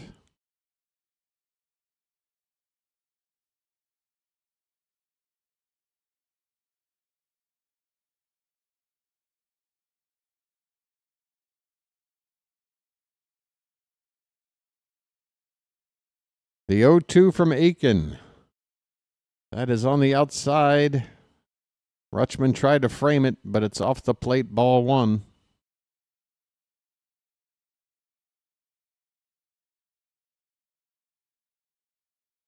Runner at first, 1 out. Pitch. That one's going to be blooped into right field for a base hit, and that's going to get runners to first and third with only 1 out. The Yankees are threatening here. The bottom part of the order coming up, but they got traffic on the bases with only 1 out. It will be Pablo Reyes due up next.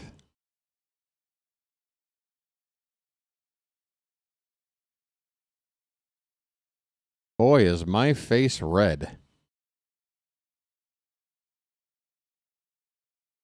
Here we go. First pitch. Called a strike. Gets ahead of Reyes 0-1.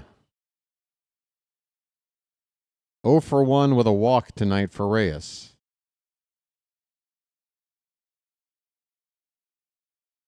Jazz Chisholm Jr. out of the lineup tonight.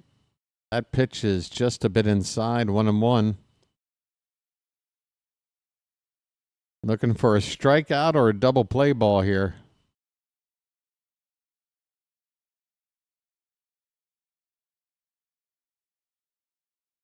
The 1-1 popped up, foul behind home plate.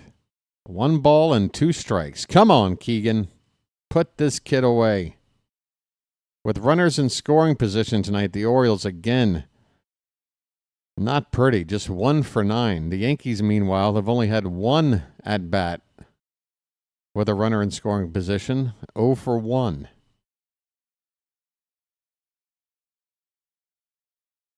The 1-2 to Reyes. Up and in, 2-2.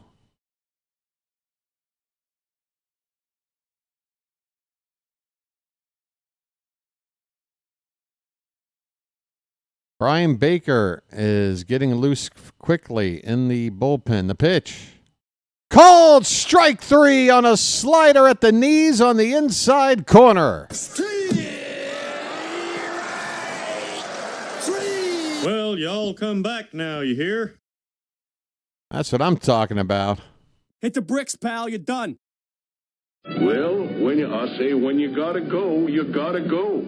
You get nothing. You lose. Good day, sir. How about this? Peace, love, dope. Now get the hell out of here. Here comes Drew French. The switch-hitting Jason Dominguez is due up next, 0 for 2 tonight. First and third, 2 down for the Yankees, top of the 6th. Looks like we got another classic matchup here between these two.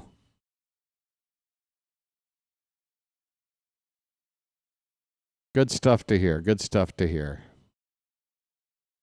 You know what? I like that comment so much, I'm going to pin it to the top of the damn chat. There you go. That comment deserves top billing. All right, mound meeting over. 2 down. 2-run lead.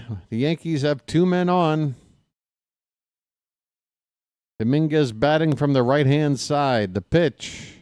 Left outside for ball one. A backdoor slider that did not come back far enough. 1-0. Pitch. Tries to go back there, and this time he kisses the outside edge. A perfectly placed backdoor slider to even up the count. Mwah. 1-1. Pitch. Hit on the ground, foul. 2 strikes. Come on, folks. We need one more strike.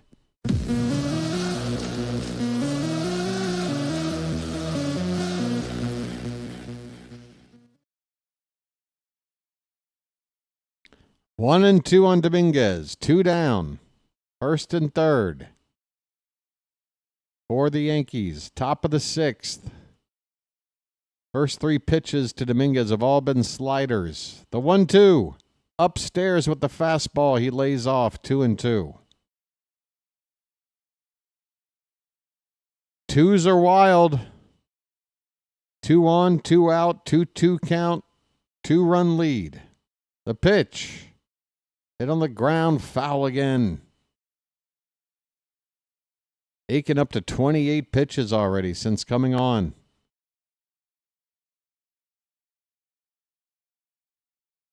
Big, big, big, big moment in the ballgame right now. We need one more good pitch. Here it comes. Taken, called strike 3 on a slider that froze Dominguez.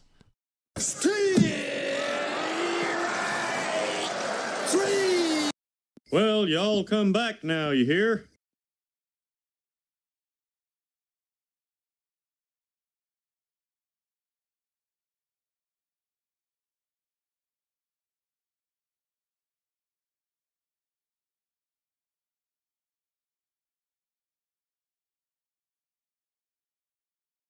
How you doing? Cantankerous. We've got a super chat. Message for you, son. Message for you, son. Strike 3.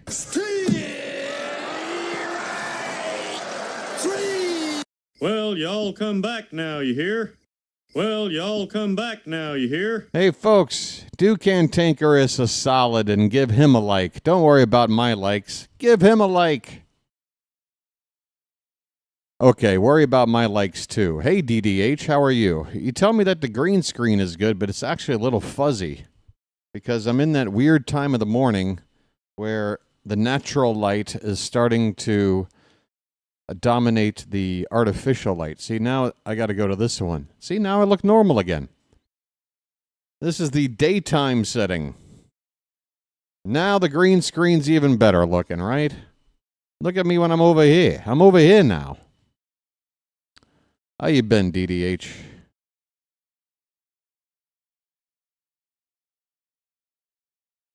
Thanks again to Cantankerous for the support. It's always appreciated.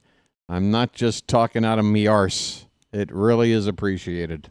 And I want to thank you very much for that. I really do.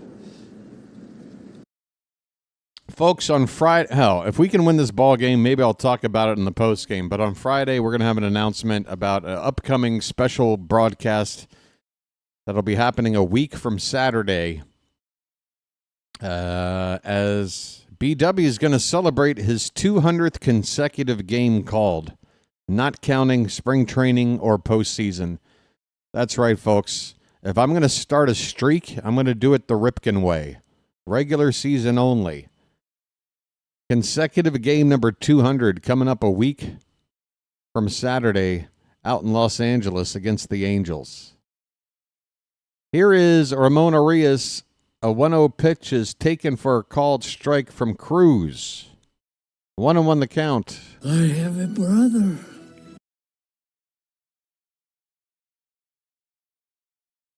The 1-1. That's a called strike on the inside edge. Arias is 1 for 2 with a home run tonight. I wouldn't call me Iron Man yet. I think after 200 games, it's more like aluminum foil man. Something like that, maybe. Call me the aluminum foil man for now. 2-2 on Arias.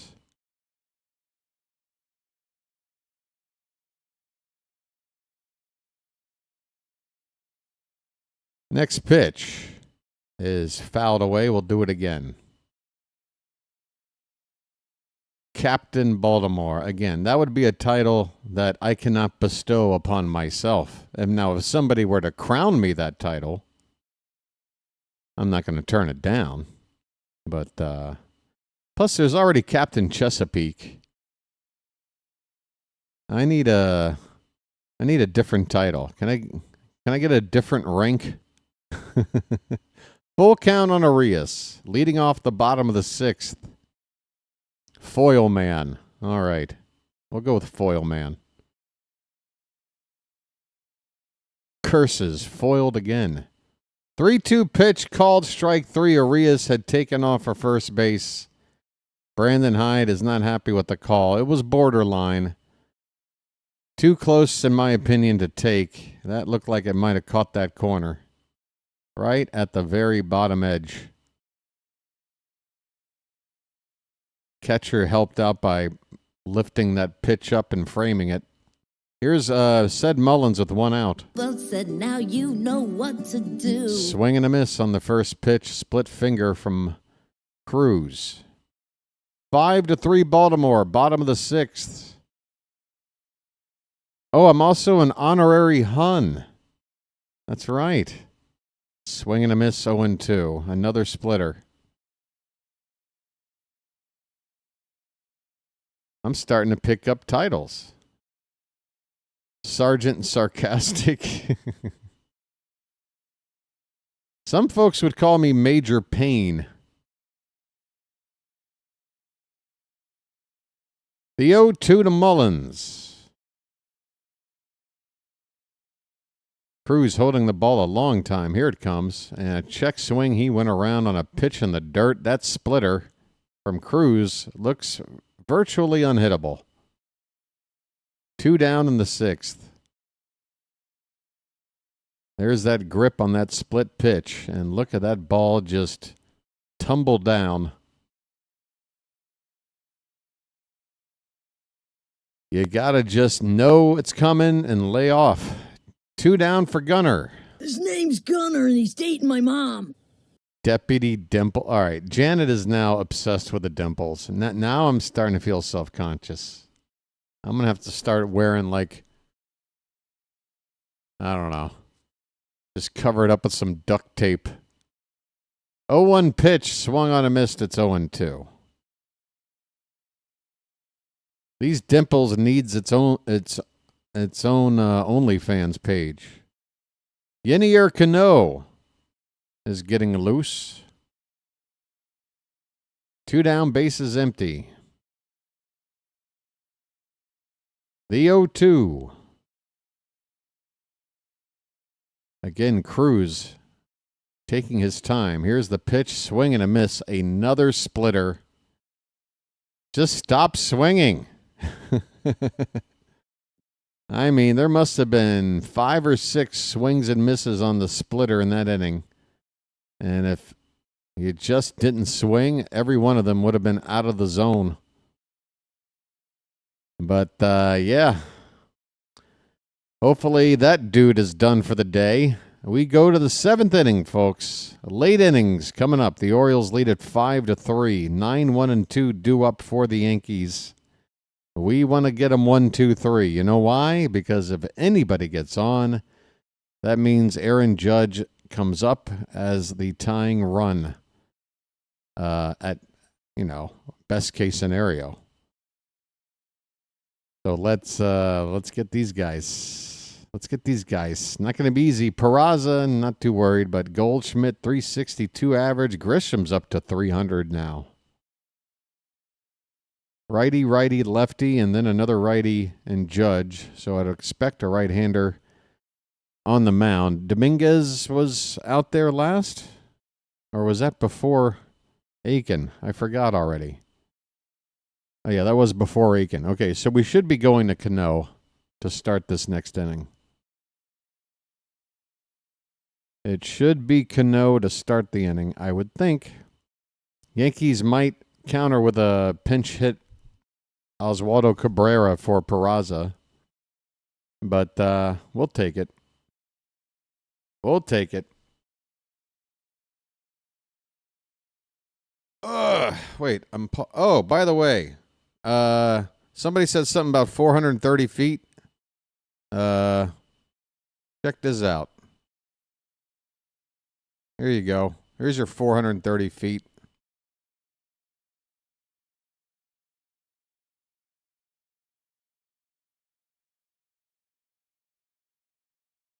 The 1-2.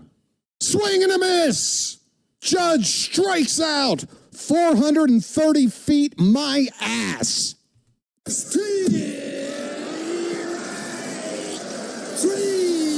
Well, y'all come back now, you hear? You want your 430 feet? Here you go.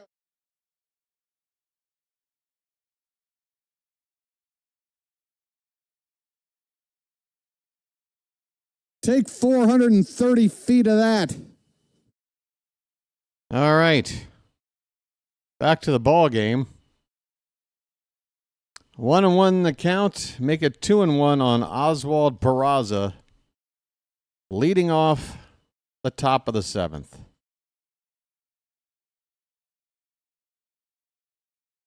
That ball is grounded foul, 2-2. Oh, Aiken is still out there, by the way. So, why? He's already thrown 30 pitches. 33 pitches now for Aiken. 2-2. Low and in, ball 3. You cannot walk the number 9 batter with the top of the order coming up. Got to get Peraza here.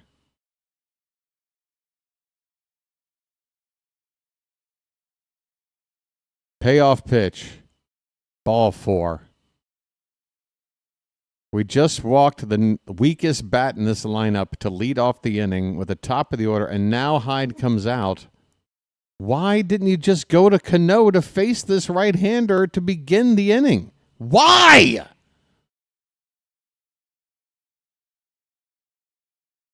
He'd already thrown 30 pitches. Why face a righty to just take him out the next batter? Why? Why wouldn't you want Cano to be out there to start the inning? It's always better for a reliever, if you can, to have him start the inning than to come out in the middle of an inning with a runner on base.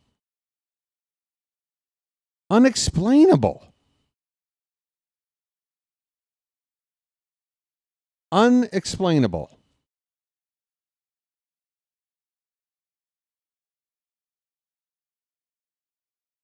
Thank you, fan from Japan. Fan from Japan, I wish I could read a Japanese script. I have a tough enough time with Thai script. Could you perhaps phonetically type in your name so I know what to call you if I want to refer to you? Give me like a phonetic spelling. Oh, Nico. Okay. Hey, Nico.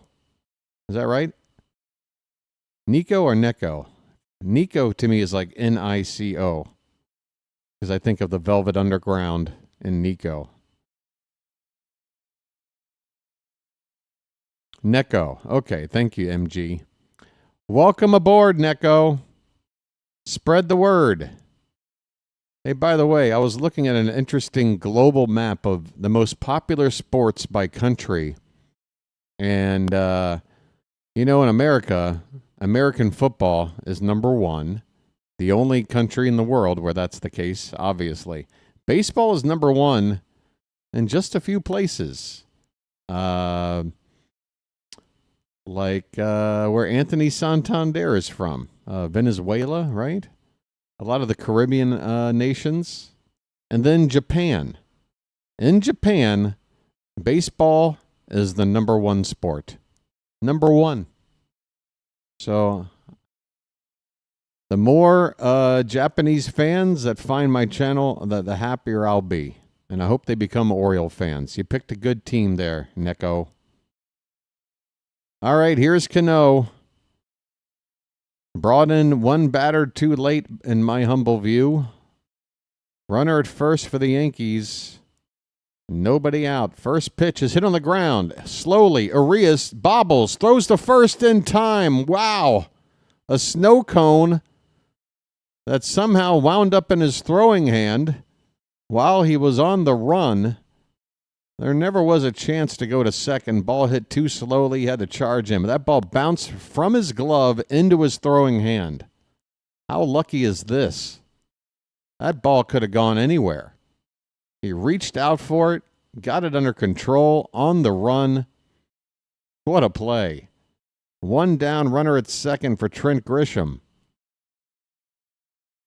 And that ball stroked to left center field. It's in the gap, and that ball, a diving catch by Laureano! And the runner is going to tag and go to third, but there's two down.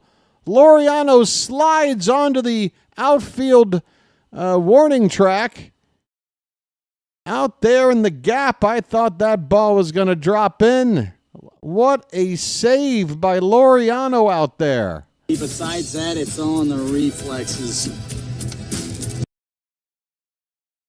One Ramon deserves another. A sliding catch on the track. Two down, runner at third, and here's Aaron Judge. Pitch around him. Don't mess around.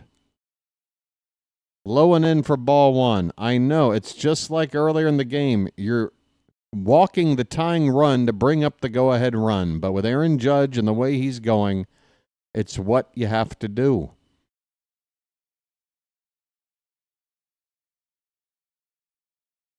It also sets up a force play for any ball hit up in the middle between second and short. You can always get that force out at second with Judge on the bag at first. 2-0 the count.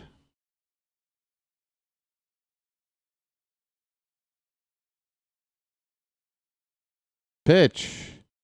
That one's left over the plate, and a ground ball through the hole, the left side, a base hit. What are we doing? It's 5-4. Judge is on at first.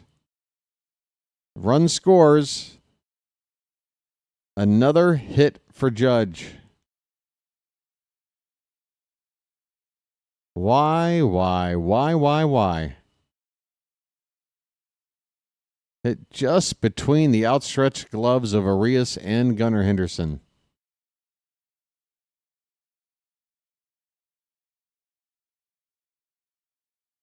Here comes Brandon Hyde, and he takes the ball from Cano. So he faces, I don't know what he's doing. Here comes Gregory Soto to face Ben Rice, lefty on lefty matchup. Call the bullpen, folks. If you've got any sort of medication to calm you down, I'd probably be taking it right about now. I wish I had a special lucky. All I've got is this little nub that is so ridiculously nubby that if I'm going to attempt to get one hit off this puppy, I'm going to do it off camera because this isn't good for the optics. BW is going to try and hit off this thing.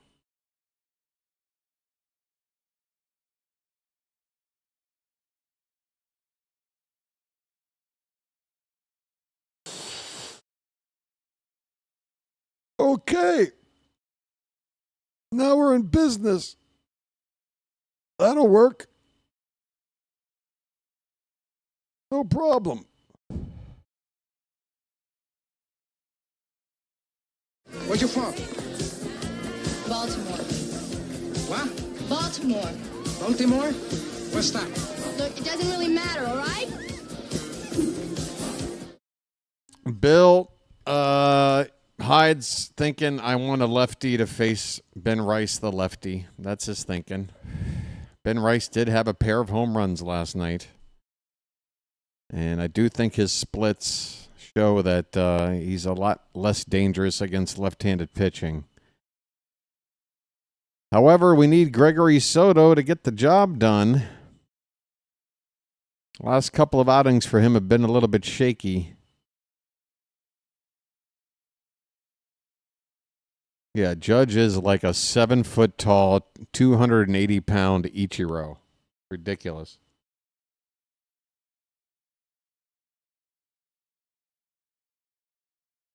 All right, Soto has got an ERA of 4.91, 12 appearances on the season.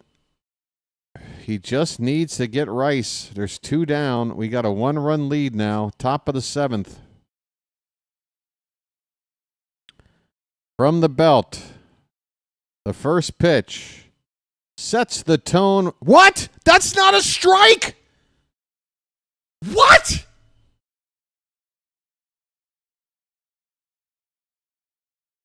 Barksdale, what are you on, bro? What are you on? That is a strike all day. You better call that a strike. A check swing, no appeal. The home plate umpire says Rice went around. Oh, my God. I am going to lose my mind. 1-1. Pitch. Oh, we're going to go to first, and we throw it away. Soto throws it away. Judge goes to second.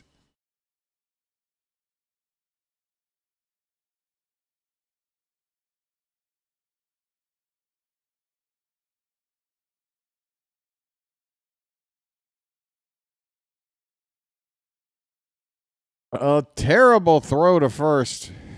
And by the time the ball was there, Judge was already standing on the bag. 1-1 the count. Now that tying run in scoring position. The pitch. That ball's drilled right field against the track. And making the catch is Kjerstad on the track. I don't know how, but the ball stayed in the yard. It didn't hit the scoreboard. It's the final out of the inning. We still have a lead. It's 5-4. Get me out of here. Holy cow, folks. You know what time it is. What a ball game we got here. I'm getting hungry. It's time to throw some cakes on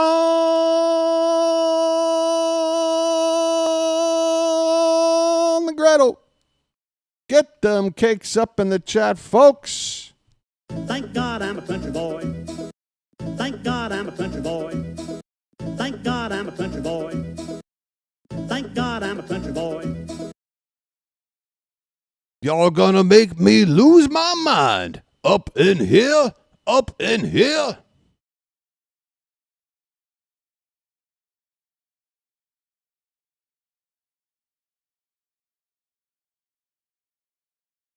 Thank God I'm a country boy.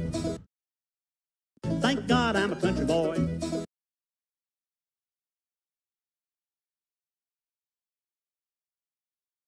So, folks, mark your calendars. Next Saturday, out in Los Angeles, night game. I think it'll start like around 9:30 p.m. It's going to be Saturday Night Live with BW calling consecutive game number 200. Don't worry, I won't milk it again until we get to 300, which will probably be sometime in September. Now, folks, there's a chance this streak doesn't get to 300 because in August, I got to go through that immigration process, renew my visa, leave the country, come back in. I was able to pull it off last year thanks to an off day followed by a late West Coast game against the Dodgers. This year, I might not be as lucky. Fingers are crossed because I want to keep this streak going into the thousands. That would be my hope. But we're definitely going to get to 200, all right? If I have to wrap myself in plastic or whatever and not walk outside and get hit by a crosstown bus, I'm going to call number 200 next Saturday. All right, here we go. Adley Rutschman at the plate, bottom of the 7th. First pitch is grounded, backhanded at third. A bounce throw to first is in time. And Adley retired after a nice defensive play over there by the third baseman, who was basically playing shortstop with the shift on there.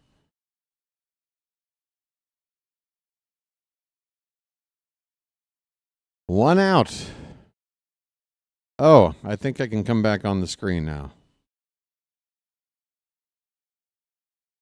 Fade. Oh, I got to come back with the scoreboard. Where's that? Ryan O'Hearn takes low and in. A change-up, ball 1. Lights on. Let's turn and burn. All right, that's better. 1 out, nobody on. The 1-0.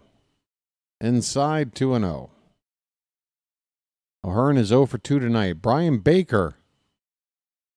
You wanted to see him in higher leverage spots? Well, apparently he's our 8th inning guy. He's getting loose. The 1-run lead against the Yankees. That pitch is taken. Change up for a called strike. The Caps are up 3-0 at the end of 2. If they win that, they go up 3-1, right? That pitch is high, 3-1 on O'Hearn. Caps got that series. Sorry for coughing into the mic. Oh.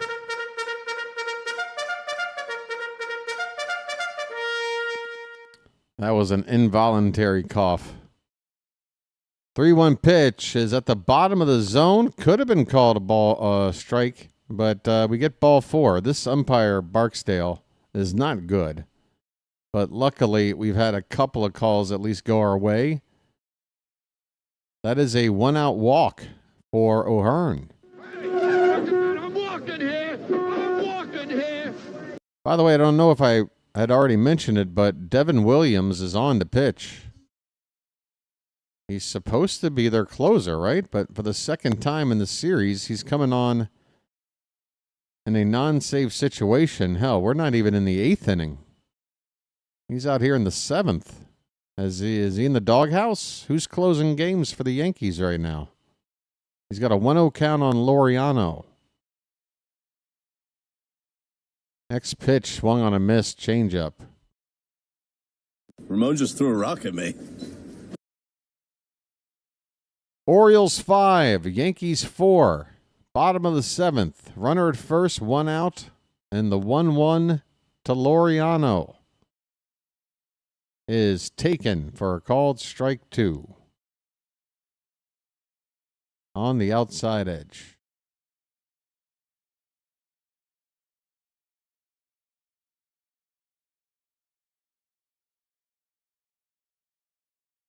One-two pitch. Low in the dirt. Catcher pounces on it quick enough to keep the runner at first. Ryan O'Hearn standing over there right now. Devin Williams wants a fresh baseball. Laureano spits a couple seeds out. Cinches up his jersey a little bit. Gets his front foot back in the batter's box. Williams leans in for the sign. And the 2-2 pitch. Inside, full count. Folks.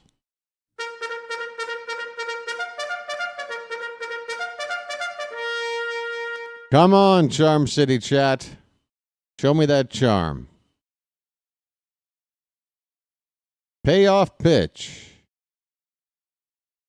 Swing and a miss, and the runner was off with the pitch, and O'Hearn is nailed at second. It's a strike him out, throw him out to end the inning. Ugh, boy. I love it when they pick up the phone for a replay. O'Hearn's still standing out there? Big buck. Stop it all. Look, I would love for this to not be an out, but I mean, well, wait a minute. Well, no, he's out. That right foot of his has to get flush with the bag. The tag was a little bit late, but it still got there in time. We are challenging it. I guess it's late enough in the ball game worth trying. But I would be very surprised to see this overturned. In fact, I'd be surprised if the replay team takes more than about 25 seconds to come up with the call here. Yeah, you can see that ball in the glove tagging O'Hearn just above the belt before his foot hits the bag. Wasted challenge, in my opinion. It was never really close. I get that it's late in the game, but hell, we might still need that challenge. There's still a couple of innings to go. It's a one-run ball game. It's the biggest win of the season if we can do it. I wouldn't have challenged there. Different spot at this stage of the game, maybe, but not with the situation we got right now. So Brandon Hyde, that's another questionable call in my humble view. But then again, you only have the benefit of whoever's feeding you information on the phone in the dugout, whether or not to challenge. Could have come down to whoever's on the phone going, Brandon, it looks like he's probably out, but it's close. Up to you, man. Late in the ball game. You know?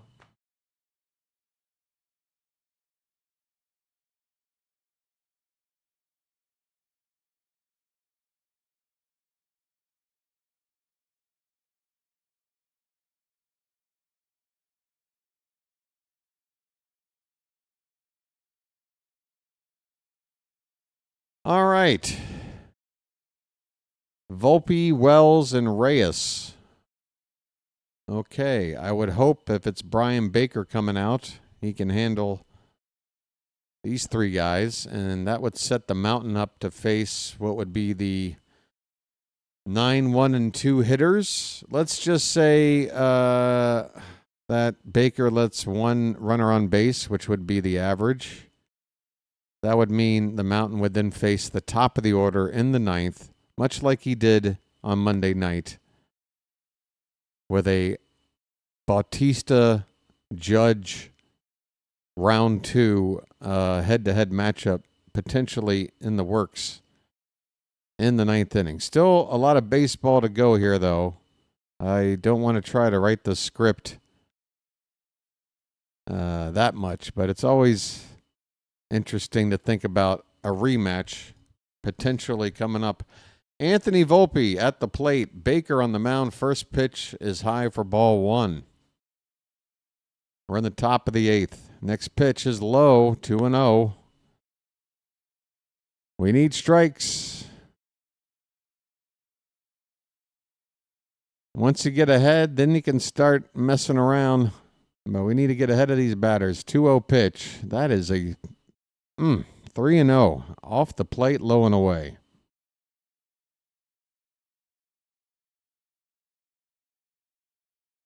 If you're going to throw a get-me-over pitch, make it low.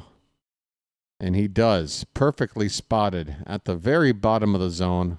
Baker gets his fastball over to make it 3-1. Mark Leiter Jr., right-hander for the Yankees, is getting loose. Hitters count. Pitch. Pop foul. All right, we got a full count. Baker's back in it. Volpe 1 for 3 tonight. He made some outstanding plays defensively last night. Tonight, he had a bit of a boot. That pitch is too high, ball 4.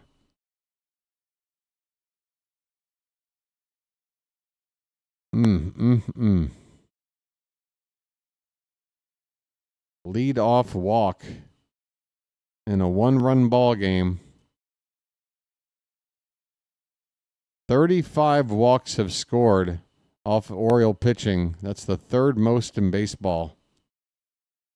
Sorry to give you that stat, folks. Here's Austin Wells. He goes after the first pitch. That should stay on the shallow part of, it's Jackson Holliday just barely into the outfield grass to make a catch on a weak little pop-up to second base. There's your first out.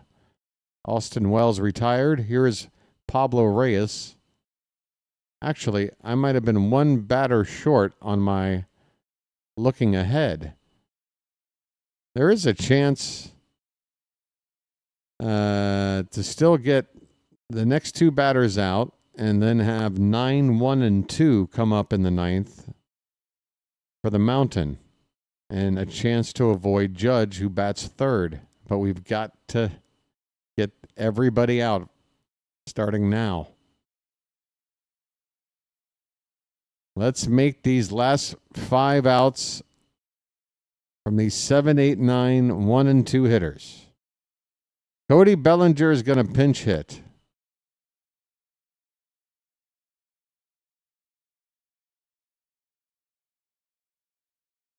He is up there from the left-hand side against the righty Baker. Baker checks on the runner. He's back standing. Bellinger career pinch hitting, 138 average, 1 RBI, 11 strikeouts. Runner dancing off first base. Baker's pitch, taken low, falling behind again. Cannot afford to do it. 1-0 to Bellinger.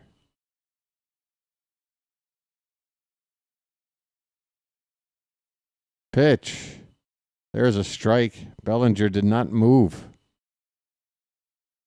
Hittable pitch. He was waiting to get a first strike, I think, before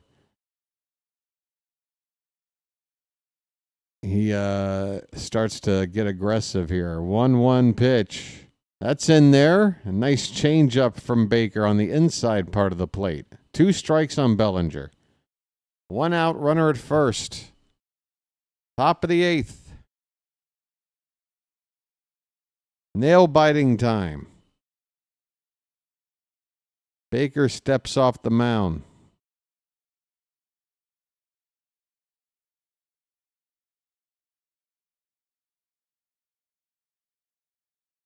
Back on the slab. 1-2 the count. The pitch. Up and away, and Bellinger thankfully committed and fouled it off. That would have easily been ball 2. Instead, it's still a ball and 2 strikes. All right, so we've established Bellinger is willing to cover pitches off the plate. Let's try to make him chase something. The 1-2. Swing and a miss! Up and away with the fastball. Just what the doctor ordered. 2 down.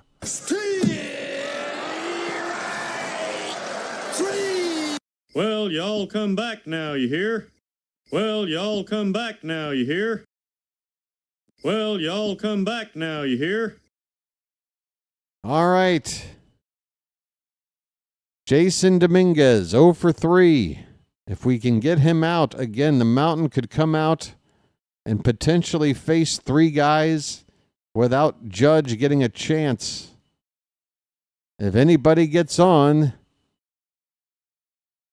Judge will not only have a chance, he would be the go-ahead run. It's so dramatic, folks. 1-0 on Dominguez. Check on the runner at first. He's back. Still need to get this out here first.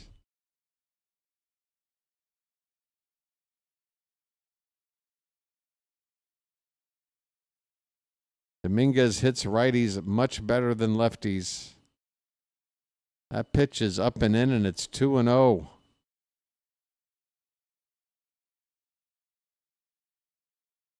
Got to understand the situation here. We cannot afford a walk. Trying to keep Judge off of the map. 2-0 pitch. Up and away. 3-0.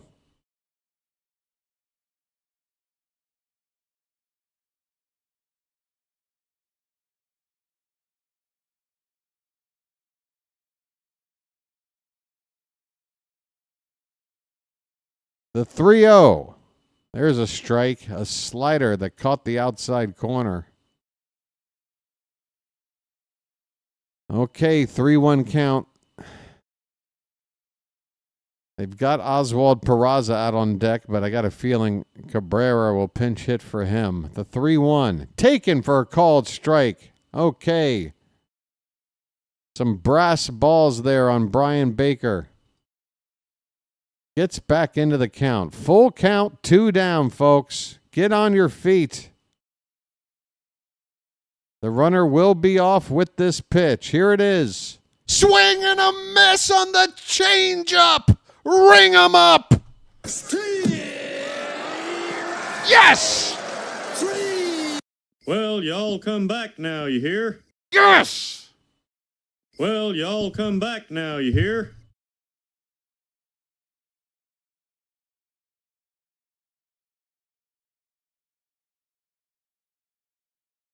Let's go!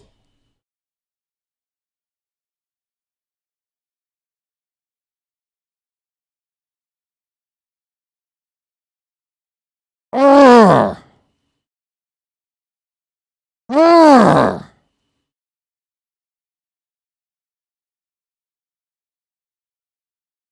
Hit the bricks, pal. You're done.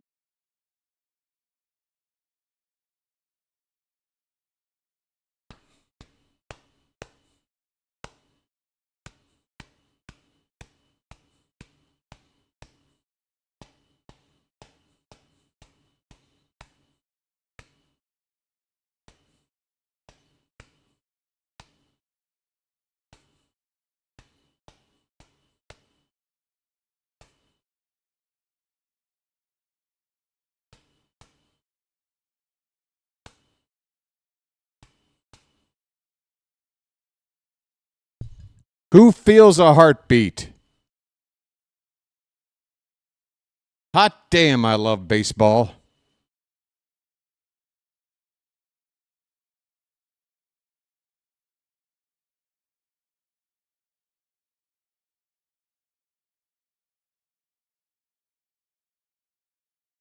And that'll do it for the caffeine. Angina. I haven't seen one of those in months.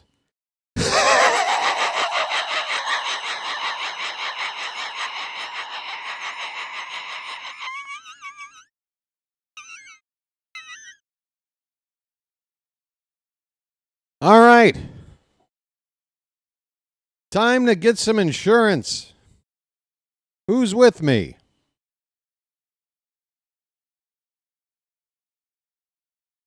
Is this thing on? Hello. Mark Leiter Jr.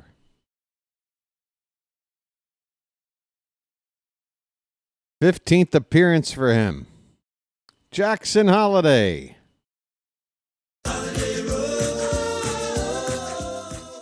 Takes a big old curveball, perfectly placed at the knees on the inside corner. Who is hitting that pitch? I'll tell you, nobody. 0-1 on a Holiday.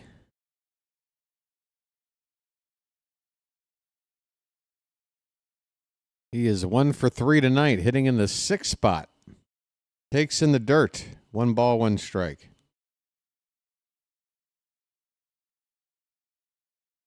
The mountain is on the hill, which seems kind of weird when you put it that way. 1-1 pitch. Oh, Holiday, you could tell, committed way too early. Jackson way out in front of a splitter. That was Holiday guessing a little too hard for the fastball there. 1-2 the count. Whoa, we got a big old super chat here. Hang in there, folks. 1 moment, please. It's bright orange. That's how I know it's a big one. That one's in the dirt. We got a 2-2 count. Folks. Message for you, son. Message for you, son. Garrett Family Aquatics, always supportive. Not only a BirdWatcher Magic member, but sending in a big super chat. 2-2 pitch, excuse me, is high. We got a full count. He says, let's win a damn series. Let's go O's. Everybody hit the like on that, and everybody type in charge.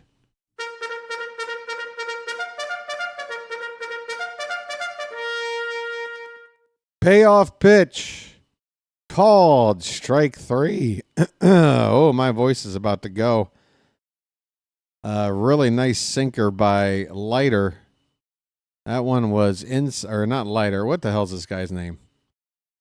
Yeah, Mark Leiter Jr. I get him confused with Jack Leiter. There's another Leiter out there.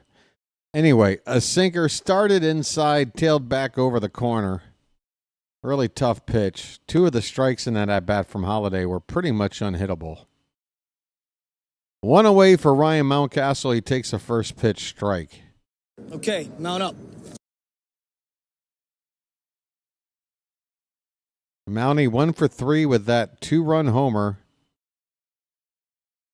to get the offense started. Here's a ball hit on a line, caught right off the top of the ground by the shortstop Volpe for out number 2.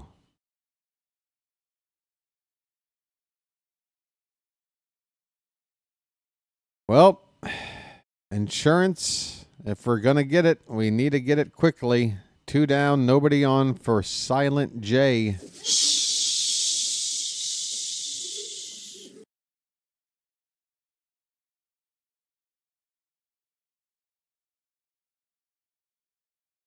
Al Leiter, Mark Leiter, Jack Leiter, Butane Leiter, Zippo Leiter.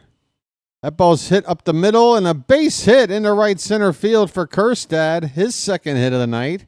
A 2-out knock. Keeps the inning alive. I got you, Bill. Junior, right? Is that... It's Mark Leiter Jr. on the mound. That's his name. I know who Al Leiter is. He pitched in the 80s into the 90s. A left-hander. I remember him fondly. But the guy pitching here is Mark Leiter Jr. Dylan Carlson's on the pinch run for Kjerstad with 2 down in the bottom of the 8th. Here comes... Raymond. I have a brother. I have a brother. Pitch. That one's way off the plate, and it bounced in there. Saved by Austin Wells from being a wild pitch.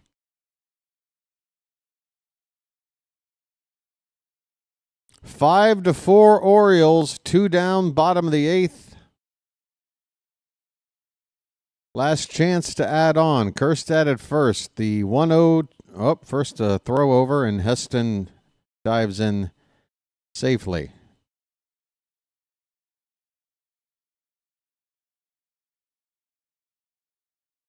Arias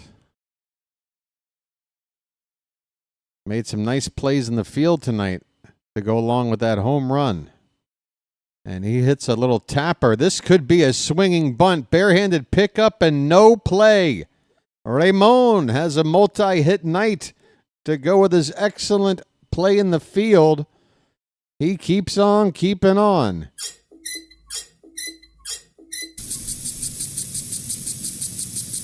Hell yeah, we'll take it. Damn right we'll take it. You can give me 30 of those a game and we'll go 162-0. Mound meeting for the Yankees with Ced Mullins due up.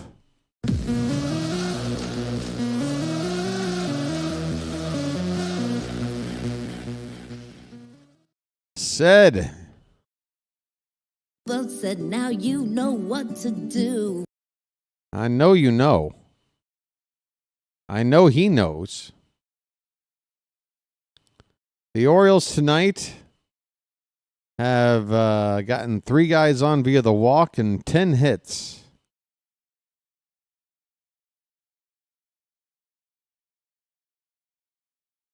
However, they have left 6 men on base, but the Yankees have left 7. First and second, 2 down in the bottom of the 8th. Mullins up for the 5th time tonight. He is 1 for 4. Here we go. First pitch is way outside for ball 1.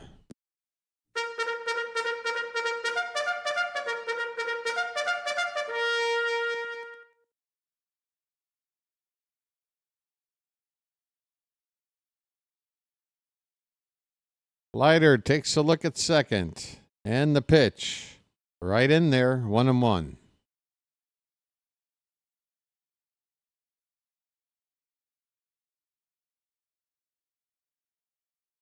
Yeah, pretty sparse out there in the upper deck outfield, but the lower bowl pretty filled in tonight.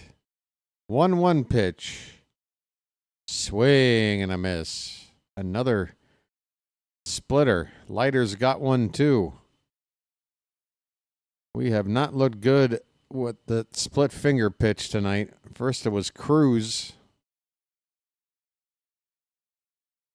1-2 on Mullins. Pitch. Outside, 2-2.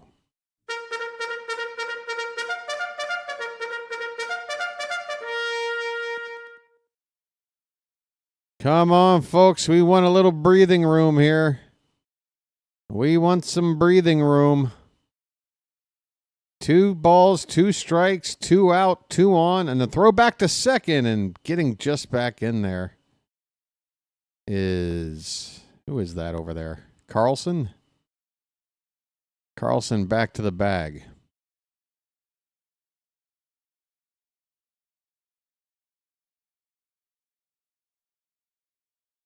Folks, thanks for tuning in tonight.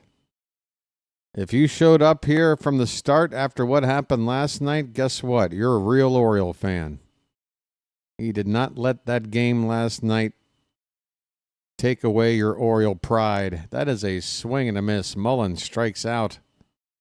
And the inning is over, folks. Set your watches. You know what time it is. Mountain, this is what it's all about. That's right. Close the door. Close the door. Close the door. Close the door. Felix Bautista, as he did 48 hours ago, is walking his way out from left center field with his team up a run. And he's going to take on the top part of the order, 9-1-2 anyway. If he can get these guys 1, 2, 3, no Aaron Judge. If anybody gets on, Judge represents the go-ahead run. This is what you call drama. Hope you enjoy it. How you doing, everybody? Thanks for being here. Oh, is this the 430-foot guy saying Judge time? Are you the same 430-foot guy? Do I have to go back to that clip? Do I have to go back to that clip? Judge strikes out 430 feet my ass.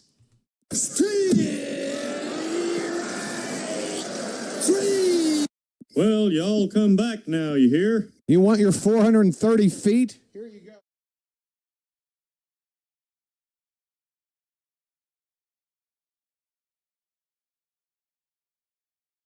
Take 430 feet of that.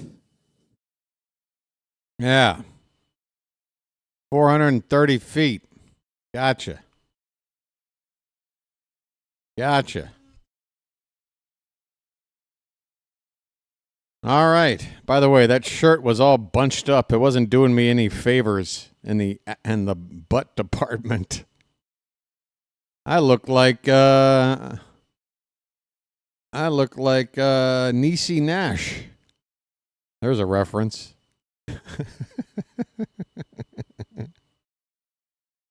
Top of the ninth. Top of the ninth to ya. Here we go. The Mountain. The Yankees. Peraza is going to hit. Here we go. Go ahead. First pitch is lifted to left. Down the line. Long run. And that ball will be caught. Up against the screen. It is Dylan Carlson with Gunnar Henderson by his side. What a great way to get the first out. A foul ball. A long, long run. And a concentration to close that ball down. By the way, Carlson moved over to left with Laureano shifted to right. Kerstad out of the game. Here's Paul Goldschmidt. He takes a first pitch slider high for ball one. 2 more outs to get, and if we can do it back-to-back, no judge. The 1-0. Hit on the ground, foul, third base side. Goldschmidt, 1 for 4 tonight.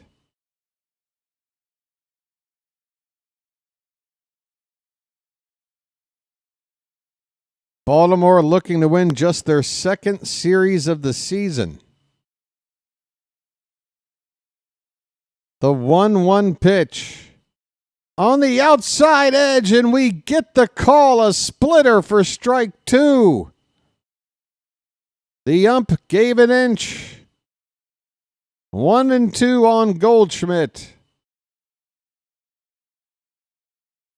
The pitch. Top of the zone. A little too high, 2-2.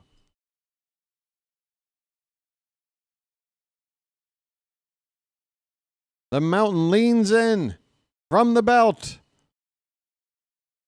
The 2-2. Popped up, right field, deep down the line, in the corner, and out of play. Out of play, foul ball. Will do it again at 2-2. Folks,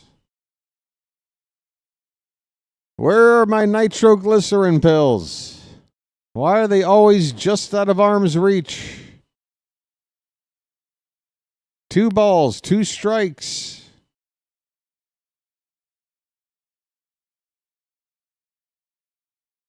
Here comes the pitch. And that ball's reached for. 1 hopper to short. Gunner across. In time. 2 down. 1 more out to get.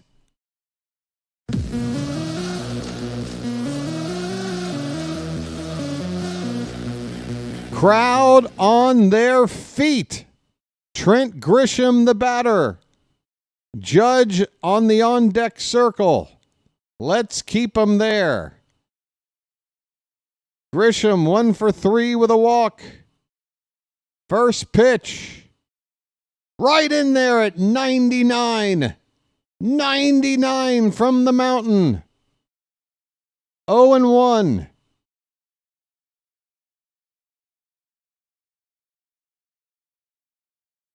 The pitch.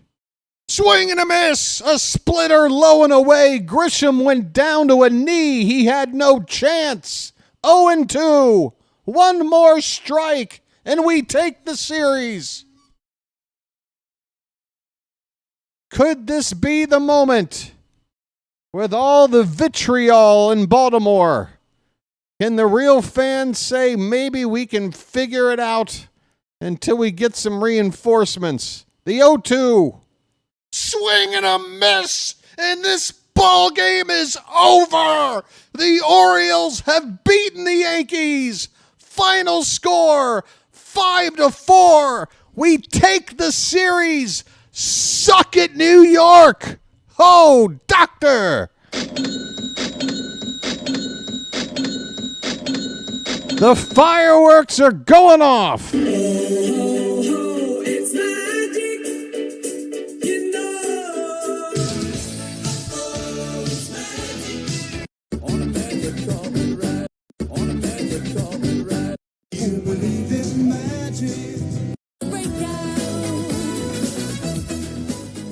Folks, do you believe in me? I'm going to ask you one more time. Do you believe in me? Folks, you want to enjoy Orioles baseball the right way? Follow the BirdWatcher Channel.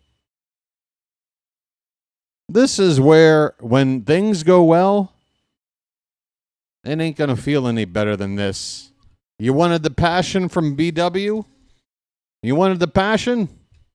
You think I faked that? You think I'm one of these fake YouTubers with these fake reactions, huh? You kidding me? I probably blew my microphone out. I'm probably going to get a complaint from the neighbor. This is probably going to get me into trouble. Let's be honest. but I don't care. Look at Chilo.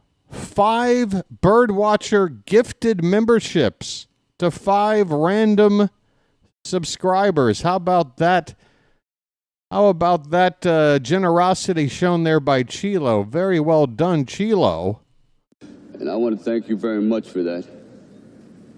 I really do. Robert Prescott, Denbrew, John Wallet, King Trent TV, and B Wars are going to wake up with a little gift in their basket.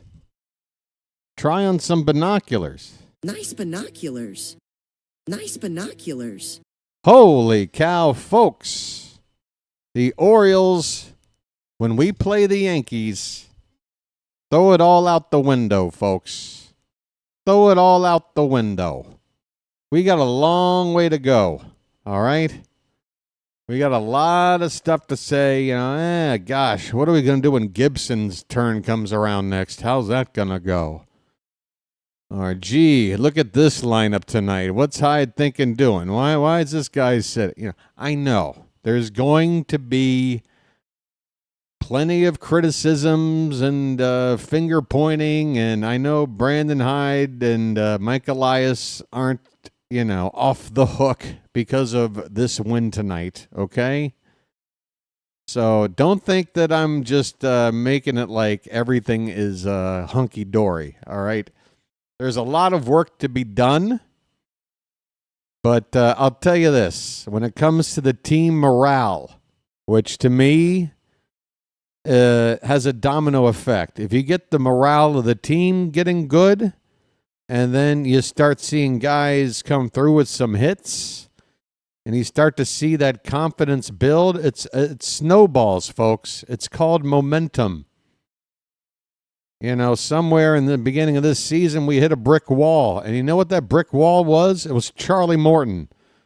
Folks, you want a stat? Would you like a stat right now? Let me give you a stat. The Orioles, when Charlie Morton has pitched, are 0-7. The Orioles, with this win tonight, in games Charlie Morton does not pitch, have a winning record of 12-11. So just think about that. Charlie Morton was a mistake. It took the team too long to get him out of the rotation. But here's the deal. We have removed the cancer. Okay? You take him out of the equation. This is a team with a winning record despite all of the struggles. We're going to get some better arms back in here. Andrew Kittredge, by the way, starting a rehab assignment. You're going to like what you see from him. Another strong right-hand reliever is going to join the mix in this bullpen. A bullpen, by the way, for the most part, doing their job tonight, right? How did we look? I mean, Keegan Aiken is the one that struggled, but honestly, the one run he gave up was because he was just put in there too long. But Yenier Cano, Gregory Soto, Brian Baker, we stitched it together. And we took a 1-run win. 2 one-run victories against the Yankees to take the series. It is so sweet. But yes, just getting back to my main point. Again, I think everybody should feel very enthusiastic and happy because when you beat the Yankees, I don't care what all the other surrounding context is. It's a moment to enjoy, and I hope you get to tonight. That was a fun win. I'm feeling good. But when we're talking about going forward, let's try to have a little bit of optimism, okay? Cade Povich, once again, proving that he belongs in this rotation even when we're at our healthiest, okay? Sagano has got an ERA of a flat 3. You got that going for us. We can get these bats waking up, and it looks like there's some signs. You know how many hits we had tonight, folks? Not often we hit double-digit hits, but we got there. 10 hits. Runners in scoring position, we're still struggling. Again, there's still things to work on. But I look at this division we're playing in right now, and I got to tell you, if this Yankee team is the best this division has, yeah, they're going to have their, video game type of game, hit 9 home runs, spank us. But it's all about winning series, isn't it? It's about winning series. I even said this in last night's game, that the Yankees could wind up outscoring us in this series by 10 runs, but we still win the series. And I'm pretty sure that's precisely about what happened. What was the final score last night? Because we got a run differential of +2 in our wins. So if we lost by like 12 runs yesterday, there you go. The Yankees outscored us.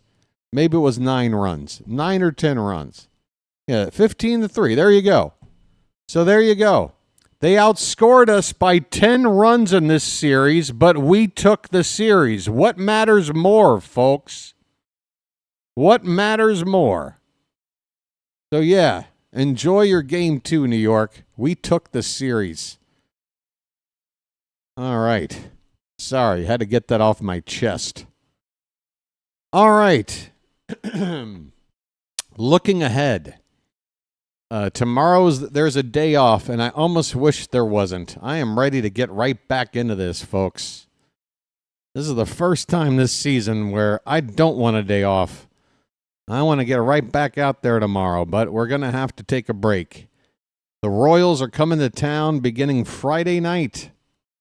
And as you can see on your screen right below, Dean Kramer against Michael Wacha in Game 1. And obviously Dean Kramer with Morton no longer in the rotation. Kramer is now the guy who is the weakest link. He needs to step it up. This game is going to get started at 6:50 p.m. on the channel here. First pitch shortly after 7 o'clock.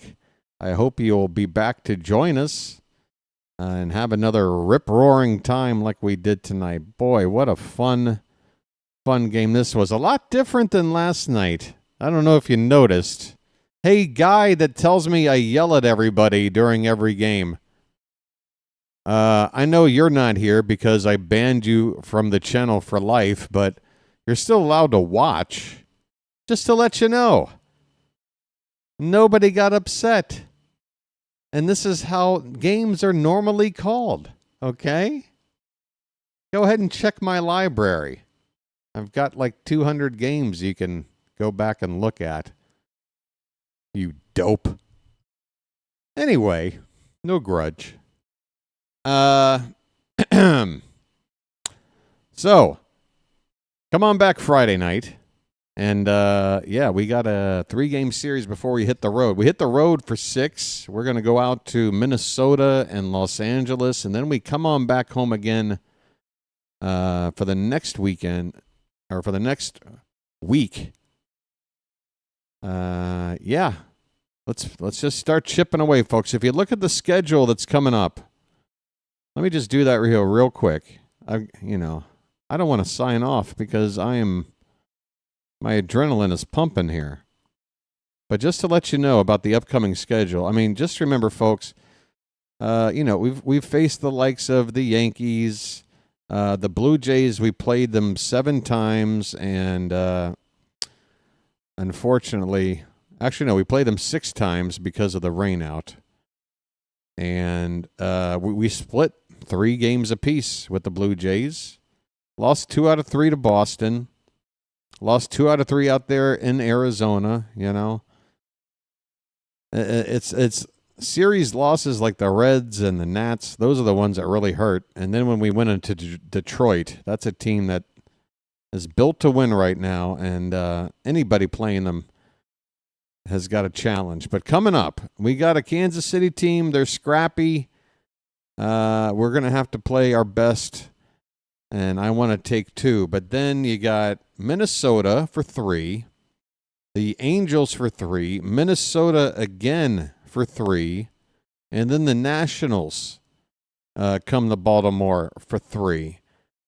Honestly, if this rotation has removed Morton, and like I said, if we're a 500 team without Morton, and now we're getting a lighter looking schedule, I'm going to say over these next 15 games, I'm shooting for a 9-6 record. 9-6. And that would get us up to 21-24, which doesn't sound great, but you got to chip away. You got to chip away. And there's time to do it, folks. There's time. All right, let me see if there's anybody I can send you to who might be streaming right now. Otherwise, I'll sign off and go get me my morning breakfast. Did I just say morning as opposed to what evening breakfast, you idiot? This is what happens when I try to talk and look for something at the same time. Hey, play-by-play with JJ's on. It's been a minute since I've sent you to him. Folks, go talk to JJ and the Philly crew and let them know that their brotherly neighbors to the south just won a big game against the Yanks and took the series. We're back, folks. We're back. And better than ever. We're back. All right, folks. Oh, Melanie Newman. Looking extra sultry tonight, Melanie. In the black golf shirt. Is that one extra button undone? Sorry. Hey, let me look at one more thing here. Yeah, so we've passed over the 2,600 mark, folks. 2,600 and change. It'll be updated on the screen here tomorrow. And on the road to 2,700. Is that how she keeps? I thought it was the eyebrows. I thought the eyebrows. All right, I better get out of here. That was great, guys. I had a lot of fun. Sending you now to play-by-play with JJ. He's covering the Phillies. Until Friday night, the hat says, have a good one. And BW here says, I will chirp at you later. Good night, everybody.